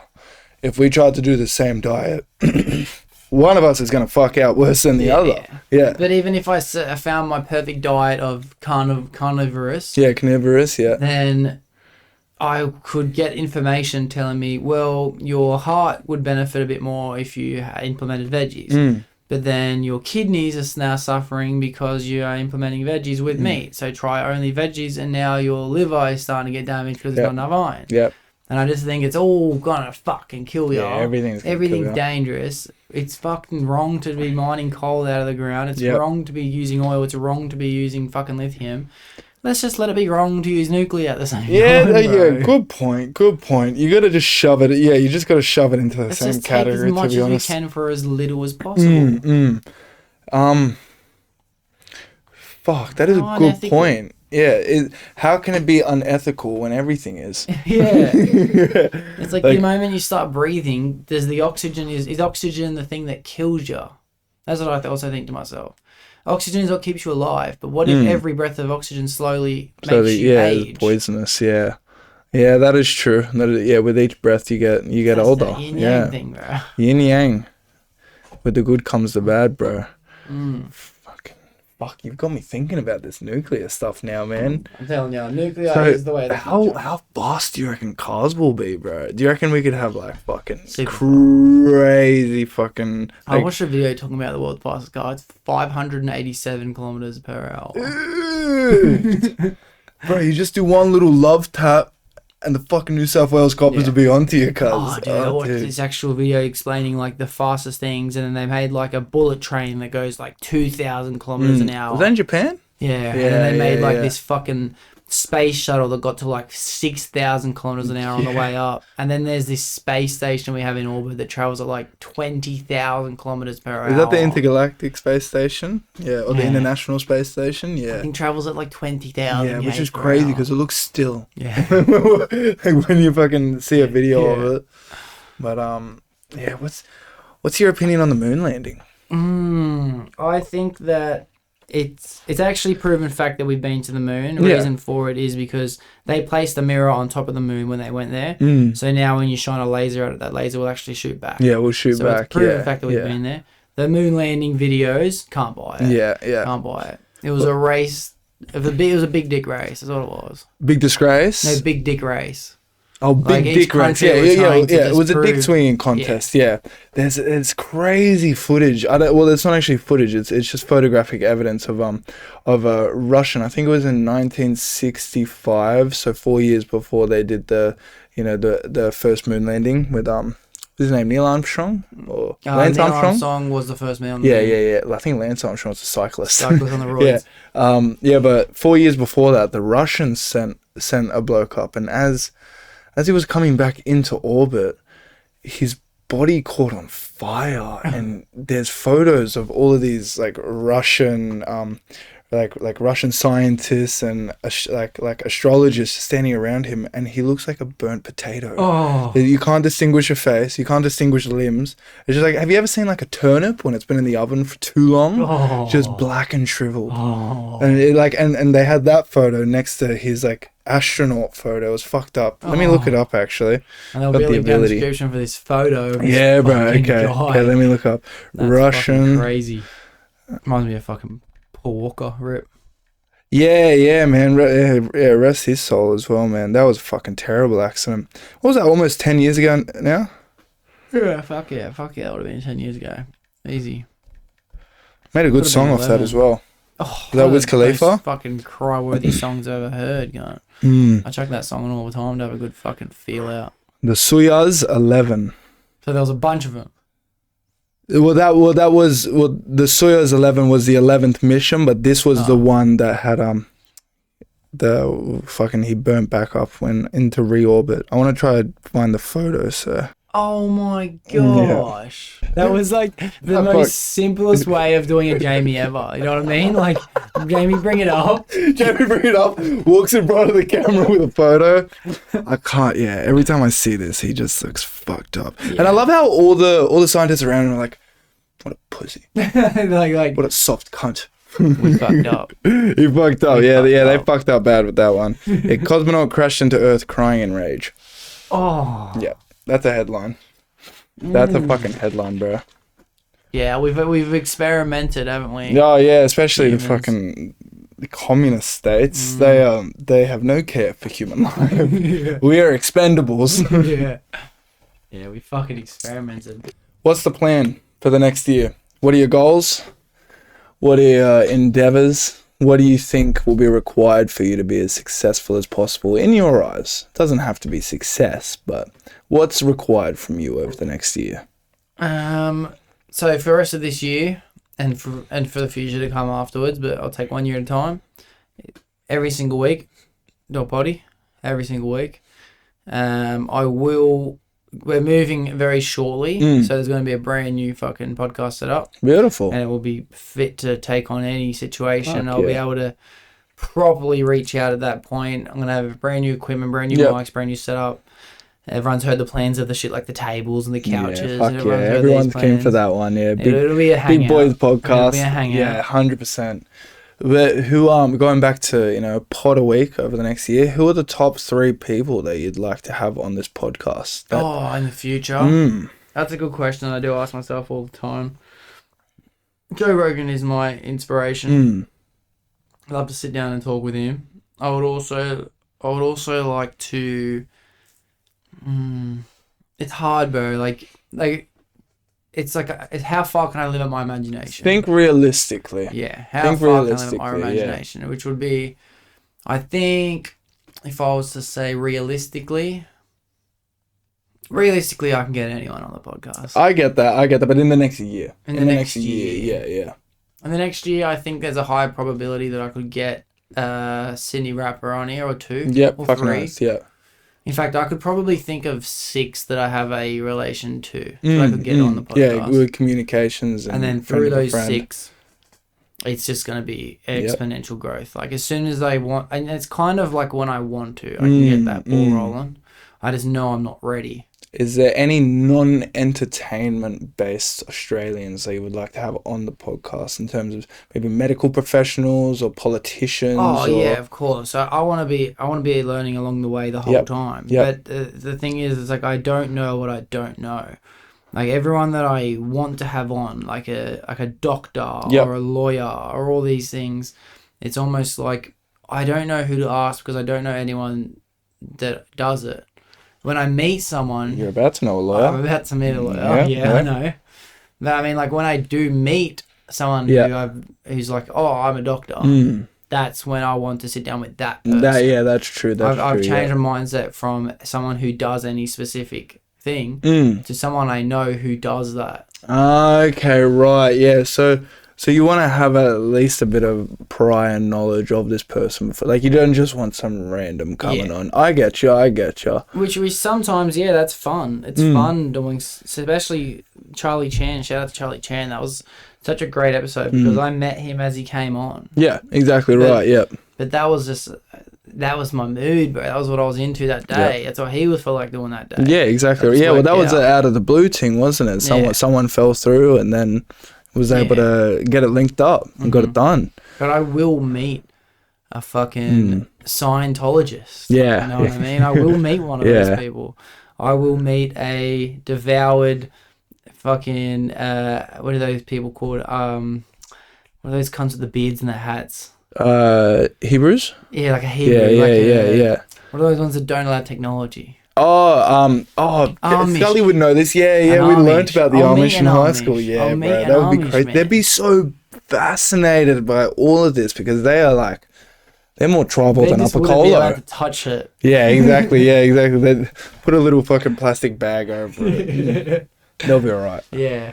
No, that'd be cool, it's a good bro. question. Like, I don't know if I have any dreams of people I want to sit down with. I would love to sit down with my mate Josh, who was my kickboxing trainer when I was younger, who just, when I was a kid, he had some of the most fascinating stories in the world. And he has told me he will come do it. And I've reached out to him. We've had conversations, and he's that role model, not role model, but like inspiration. He is a role model and he's an inspiration for me. And he tells me things like, yeah, we're gonna do an episode. Yeah, and and he's mates with like fucking everyone. Yeah, that's good. That's communications. Everyone. He's a network in himself. But he tells me like, you're not ready yet. You're not ready. He told me need that some in the time. beginning. He told me before I started the podcast, I went to a festival in Queensland. Yep. And I ended up fucking jumping on the phone, having a FaceTime with Chilling It. And because he was his best mate. And I went to Queensland and I thought that weekend, I'm going to fucking meet Chilling It. I don't know how, I don't know why, but I'm going to. And I'm going to ask him to be a guest on the podcast. Yeah, so that's going to be my first episode.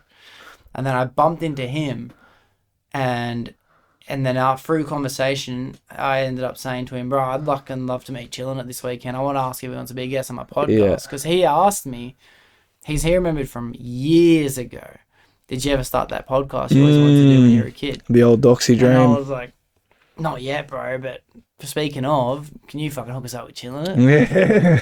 And he's like, you'll have Chilling It on the podcast. It's not ready I'll yet. come on the podcast. But you need to put in some work, bro. It You ain't ready for that. You got to build your base. You got to build the foundation before you can have the beauty at the top of your pyramid. Started. Yeah. And then that would have been a good guess for the first one, but I didn't want to hear it. But it's like he needed to say that. Of course, yeah. Well, yeah. The harsh truths always hit the hardest. I mean, that's because they're usually right. Yeah. You know? And then I got straight into work, bro. Straight into work from then on. You should come up with your own accountability mirror. Do you know what that is? So at home, I have an accountability mirror. Shout out to Goggins. I've got about like 24 post-it notes that I keep on my bedroom mirror. I wake up and it reminds me of everything I've ever done wrong in life, everything I need to be doing in this moment, and every goal that I need to achieve. Every day, as you get dressed, you can put on your bathroom mirror, your bedroom mirror. As you get ready, you look in the accountability mirror and you hold yourself accountable to everything that you know you need to be doing. It's a good way to reinstate your values and your goals in life, bro. Keeps you accountable. Because sometimes people slip off and fall off the wheel, which is only human. But if it's there, you have no excuse not to be thinking about it every day. Yeah. Well, I heard this thing recently, and it was a guy talking about how I went through a motivational marathon on YouTube, on YouTube Shorts and shit. This guy was saying that he has to have so much self-love for himself because past him has gotten him to being where he is today. And he's so happy. He's like, even though past him had to suffer. Yeah, exactly. He Yeah. had to put in the work for him Yeah. to get where he is. He has to now be that version of himself for the future version of him. That's very true. As well as anyone that wants to learn off you, you know. People want to be so happy in life. But you have to understand that, like, I'm at the stage now where life has to suck 90% of the time so that I can enjoy my 10% of happiness. And I'm okay with that. Because for years I spent too long trying to be 100% happy. And that's not how life works. You have to fucking go through the shit and crawl out of the other side, you know. And you keep your little jar of everything positive that's ever happened in your life, your cookie jar. And when you're in the 90% of shit, you just reach into the cookie jar, grab out a memory Top you shelf. have. Exactly, top shelf, you know. Think of all the success that you have had in your life and use that as fuel when you're down. It's motivating because fuck, it's so easy to get burnt out in today's society. I think being down is that's so fascinating for me because I know what it feels like. I know what it feels like to be down. But then when you're not down, you're just like, you forget it ever exists. And then when you're down, you forget that being happy ever exists, and like that baffles me. So I'm trying to always put myself in a mindset of remembering what it's like to be down. So when I'm down, I can also do the same thing. I can practice what it's like to be out of that. I get you. Because being down's fascinating, kind of. Like, the world is so shit. The world is cruel. The world is mean. The world is harsh. Life sucks. Your job sucks. Your relationship sucks. Your life sucks. You suck. And then it's like, you're just not in that world all of anymore. a sudden you could be on top of the world and people think that they have like bipolar disorder or whatever. You're just human. You're just human. Like, you will go through ups and you will go through downs. Like, maybe Kanye has bipolar disorder or you know, someone similar to him, but everyone will go through bouts of depression and bouts of sheer happiness and glee and joy. And you know, as soon as it came, it can leave just as fast. And then, you know, you feel, you know, when you're in the shit, you feel like you're going to be in the shit forever. And then you don't even, just like you said, you don't notice the transition, but it's just like in a moment you'll feel like, fuck, I'm good now. But you have to keep yourself grounded. You have to keep yourself grounded. You don't even think about it in a sense of like, I'm good now. You just think I'm good. You forget you forget about the fact that there's a now. Everything's always been good. It was never down, and then you're down, and it was never up. Now that I'm sober, I feel like that. But fucking, when you're a drug addict, it is so easy to dwell on the negatives that are in your life because they're self-caused. You're causing the negatives. It's hard to ignore and forget truth. And facts, because they're facts for a reason. I'm excited for you to get to fucking a year and a half, bro. That moment I had was so crazy. The moment where it's like, I can think.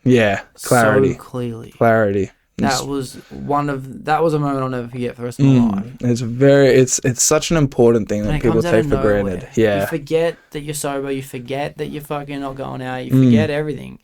You're just normally alive. The same way we're normally alive now. But then imagine a year and a half ago, if something clicks to us now, you're like, whoa. I'm excited, man. I'm excited. What that thing is. I hope I'm in Thailand, just fucking on a beach somewhere, sipping a mango lassi. You're going to be there for a year and a half waiting.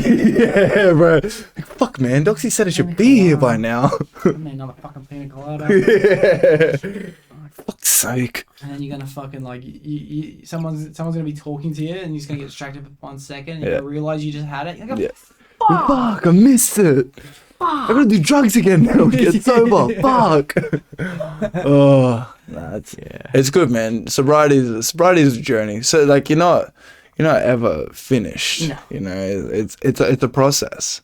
And it finishes when you die. It's actually something I had in my mind before when we were talking about being sober and drugs and alcohol and shit. And now that I'm not drinking, I'm looking at alcohol as so much differently than I was ever looking at it before. And it's like, you're literally putting, and it's like, sorry for anyone that loves drinking. I'm not telling you not to drink. Poison. But you're poisoning yourself. Brother, after last night, just a bit of context, the boys had a bit of a reunion for the first time in a while. Went down to the famous Edamogo pub. Been a long time since I've been there, and man, if I because I gave up pot, I now maybe have 1 to 2 drinks a week, like standard drinks a week. But last night, I maybe had about 6 or 7. Yeah. And I had to wake up at 4:30 for work in the morning, and I felt like I had been poisoned. Yeah. I felt like I was on my deathbed. And it reinstated the fact that it is such a harmful toxin for your body. All day I struggled, like... I just think it's like you're putting poison in your body. Literal poison. Poison that kills you. Yeah. You're putting it in your body. You're putting it in your body, and then it starts to make you sick. And you fight that. And you keep putting more poison in your and then body. you're battling and it. then you're battling being sick, but you keep putting more poison you keep in there. inducing the You poison. keep inducing that much poison that your brain decides, I can't do this anymore, and it shuts off. Black out, exactly. You just pass out. You drink so much poison, you black out. Your body and you has to... hope you wake up. Your body has to go through a defense mechanism to literally physically restrict you from And you cannot wake up from that. Yeah. You can actually just yeah, die. yeah, you can die. Yeah, well, parts of your brain will shut off. Yeah, If, you can put a hole in your brain. You can die. There could be brain bleed Because involved. you've just been drinking poison. Especially if you black out on concrete and fall and hit your head yeah. with the alcohol poisoning, combined with a bit of CTE. Yeah. No fucking bueno, bro. That's a crazy. I don't know. After last night, I know fucking people say this all the time. I'm never drinking again, but maybe I'll pair up drug sobriety with alcohol sobriety now. It's a difficult one. Yeah. It's a bit difficult. I'd recommend to tackle one. Yeah. If you feel like you can tackle 2, tackle 2. Yeah. But stay strong to 1. Yeah. Oh no. Yeah. Well, the thing is, I've removed all sense of deprivation from smoking weed. I can smell the weed, and it makes me happy that I'm free. Yeah. It makes me happy that I don't feel an urge to go smoke a cone. You know, when I get angry, there's a thought of, oh yeah, I used to deal with this with cones, but now I have a better method of dealing with it. So it's a thing of, every single time I tried to quit before, I had to use my willpower, and it would always give in eventually. But link in the description to Alan Carr's The Easy Way to Stop Consuming Cannabis. And the beautiful thing is, there's an easy way to stop for a lot of things. Well, I could go through the list.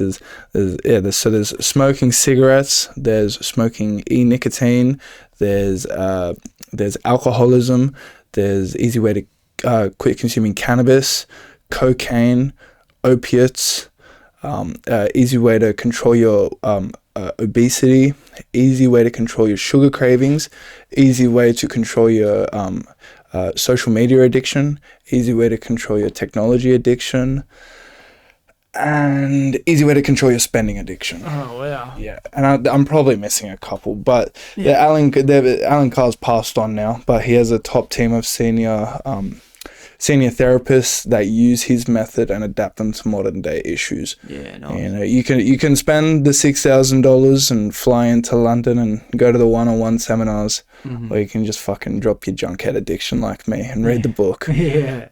It's an important step to understand that quitting your addiction isn't hard. There is an easy way. Oh yeah. Yeah. And you're proof of it. I'm proof in the pudding right here, boys. And now you're in a position, bro, where you can be on the other side of the fence, which is a weird position, but but I'm happy. You're kind of a shoulder. Yeah, exactly. Well, yeah, exactly. I was gonna say, if anyone listening to this is struggling with any of their addictions, jacksonwin23@gmail.com. Send me an email. I can give you my fucking socials. We can start talking. There'll be a link for your socials. I can be I don't use social media anymore. Oh, you haven't got Insta, I deleted Insta. I deleted Facebook. I use Snapchat so I can talk to people. Yeah. But email me. I'll give you my Snap. We can get to talking because I understand drug addiction. Anyone that thinks I don't is a bullshitter. Yeah. And I'm now living proof that you don't have to suffer through it. I think everyone's got an addiction. Some people just have better ones than others. And I think it's very important to transition from having negative addictions and finding that you can have positive ones instead, Yeah. Like you say, you're always substituting addictions. You just got to keep the negative ones down. I think I've picked up a savings addiction at the moment, which I'm pretty happy with. It's good. I needed it for this year's goals, financial goals. 100%. And it's one of those things where it's also like, that's an addiction that I've got to eventually learn to put down, because how much am I willing to sacrifice in order to save? That is true. Well, what's your so do you do groceries at home? in terms of? My food is my only spending. That's Yeah, the thing. yeah, Food that's what and I was gonna vapes. say. Yeah, yeah. So it's like I enjoy the fact that I just fucking buy myself a My Muscle Chef meal a day. Yep. Pretty much down to one meal a day most Yeah, of the time. yeah, yeah. Out You of do the a lot of 7 days a fasting. week, You do a lot of fasting, out of which is 7 good. meals a week, I'll probably have 8 to 10. Out of 7 days a week, you'll have Out of 8 to 7 10. days Yeah, a yeah, week. yeah. 8 meals. Yeah, I get you. That's good, man. Honestly, that's really good. You fucking, and your metabolism's not struggling. No, I'm sweet. I'm Yeah. still growing muscle. Yeah, doing it, fuck yeah, which fuck is yeah. so surprising. Yeah, you're leaning out as well, Yeah. which is good. I've lost my fat, which is good, Mm. and now with a bit of exercise, I'm starting to grow. Just gotta watch the chocky bars, eh? Yeah, we've all got our vices, bro. We've all got our vices. God, I told you, I might as well be honest with everyone else.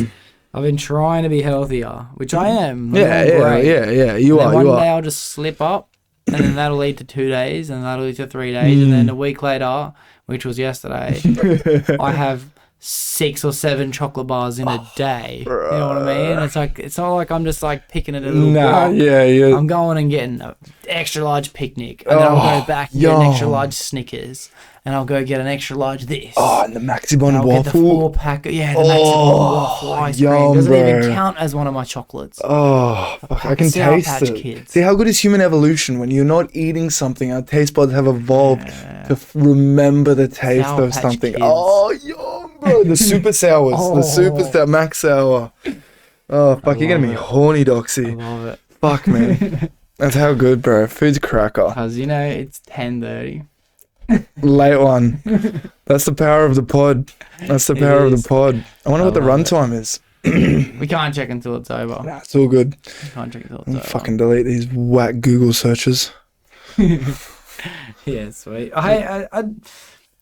Sometimes I do hate wrapping them up. And sometimes, I'm so grateful for the conversation. That's what I'm starting to realize. No, we now. had a good one tonight, bro. We had a good one. I was very grateful you allowed me the opportunity to get some stuff off my chest. Well, I'm glad that No- you did, bro. I'm No glad one that you can did. make fun of me for being shit in the kitchen, because I'm actually not. I actually know how to do stuff in the kitchen without hurting myself. It's just while I'm a drug addict, I don't know how to carry out my life without hurting myself. Plain and simple. Plain and simple. No, Yeah. but appreciate everything you do, bro. I will be ready to say yes next time I'm invited on. Yeah, And beautiful. I'm keen to watch the rest of them in Well, between, bro. Yeah, sweet. Think Well, I think in the future we'll be getting a You Anchor Shish episode. Oh very, yeah, very 100%, shortly. 100%. I think maybe we should wait till after, because she's about to start Mut Court. Anyone that doesn't know, Mutton court. yeah, that sounds like the most sexist thing. oh I've ever yeah, heard. no, she says moot. I'm gonna guess that's She- a female-only court. No. She says moot court, but I look at the way it's spelled and it looks like mut. And Mut Court is basically when you're studying law, you get to do like practice, like your teacher will act as the judge, Yeah. and then people in the class will be the prosecutors and the defendants, and then you have a case and you have to debate against each other. I reckon it will be sick to have her come on the pod and talk about her Mut Court case. Yeah, that'd be sick. And she starts pro bono next year, which is like free lawyer for junkies and that. And yeah, man, that'll be a good one. That'll be a good one. Hopefully, we've got the business cranking by then. Big Exciting things coming. Big things eh? coming, man. That's It's a beautiful year, 2020. it's the art of sobriety. 2020, 2023 coming up. Fuck yeah. Fuck yeah, bro. 2020, Yeah, bro. Gonna be a good year. Maybe I'll get abs this year. Maybe one day. Maybe The thing is, the goal was drop 20 kilos. I'll have abs. I'm down 20 kilos. I'm down 22 kilos. I don't have abs. So we're gonna set a new goal now. yeah. It'll be a good year, bro. For both of us. I'm excited. Inshallah. You Inshallah. did well sitting in that seat, mate. You haven't got nerves like a lot of people have. Nah, on the bro. pod. Mind you, you're in the top 1% of experienced people. That now is on the true, pod. yeah. Damo and I are leading the pack in terms of fucking longevity, Yeah, experience in the pod. yeah. Shot Damo, sick cunt. And you took Fossey's place for tonight's episode, so shout out to Fossey. Shout Thank you out for giving Fossey. up your seat for the night. It's an Yeah, episode appreciate it, bro. That's something that we both wanted to do together, me and you. Also, just a quick one on Fossey. Can you stop bashing dogs? Like, it's pretty putrid the way you treat animals, man. I saw the footage, and I called the number. Yeah, dude, I've seen some things. I don't know where. Look, I'm just disclaimer. I don't know how these things got on the internet, Facebook, festival pages, community surrounding Probably a pages. snitch. I don't know how, but there's been some servicing photos with your face in them talking about someone bashed my dog. Help me find this guy. I don't know how they came on the internet, but if you're bashing dogs, bro, You should just cut the shit, man. That's got to stop, dude. Imagine if it was your dog. It's Fossey the dog basher. Yeah, Fossey the dog basher. That's fucked. That's his new nickname. Yeah. That's his new nickname. Fuck yeah, bro. Yeah. All right, we'll wrap it up there, Jacko, Cuzzy. appreciate you, bro. Appreciate you for everything. Rock on. Up the Doxcast. Shawty catch a vibe, yeah, I had to put her on. Bought a two-seater, yeah, we heading for the sun. Shawty got my high, I ain't tripping for the funds. Yeah, I won't start, I ain't tripping, I'm a stunt.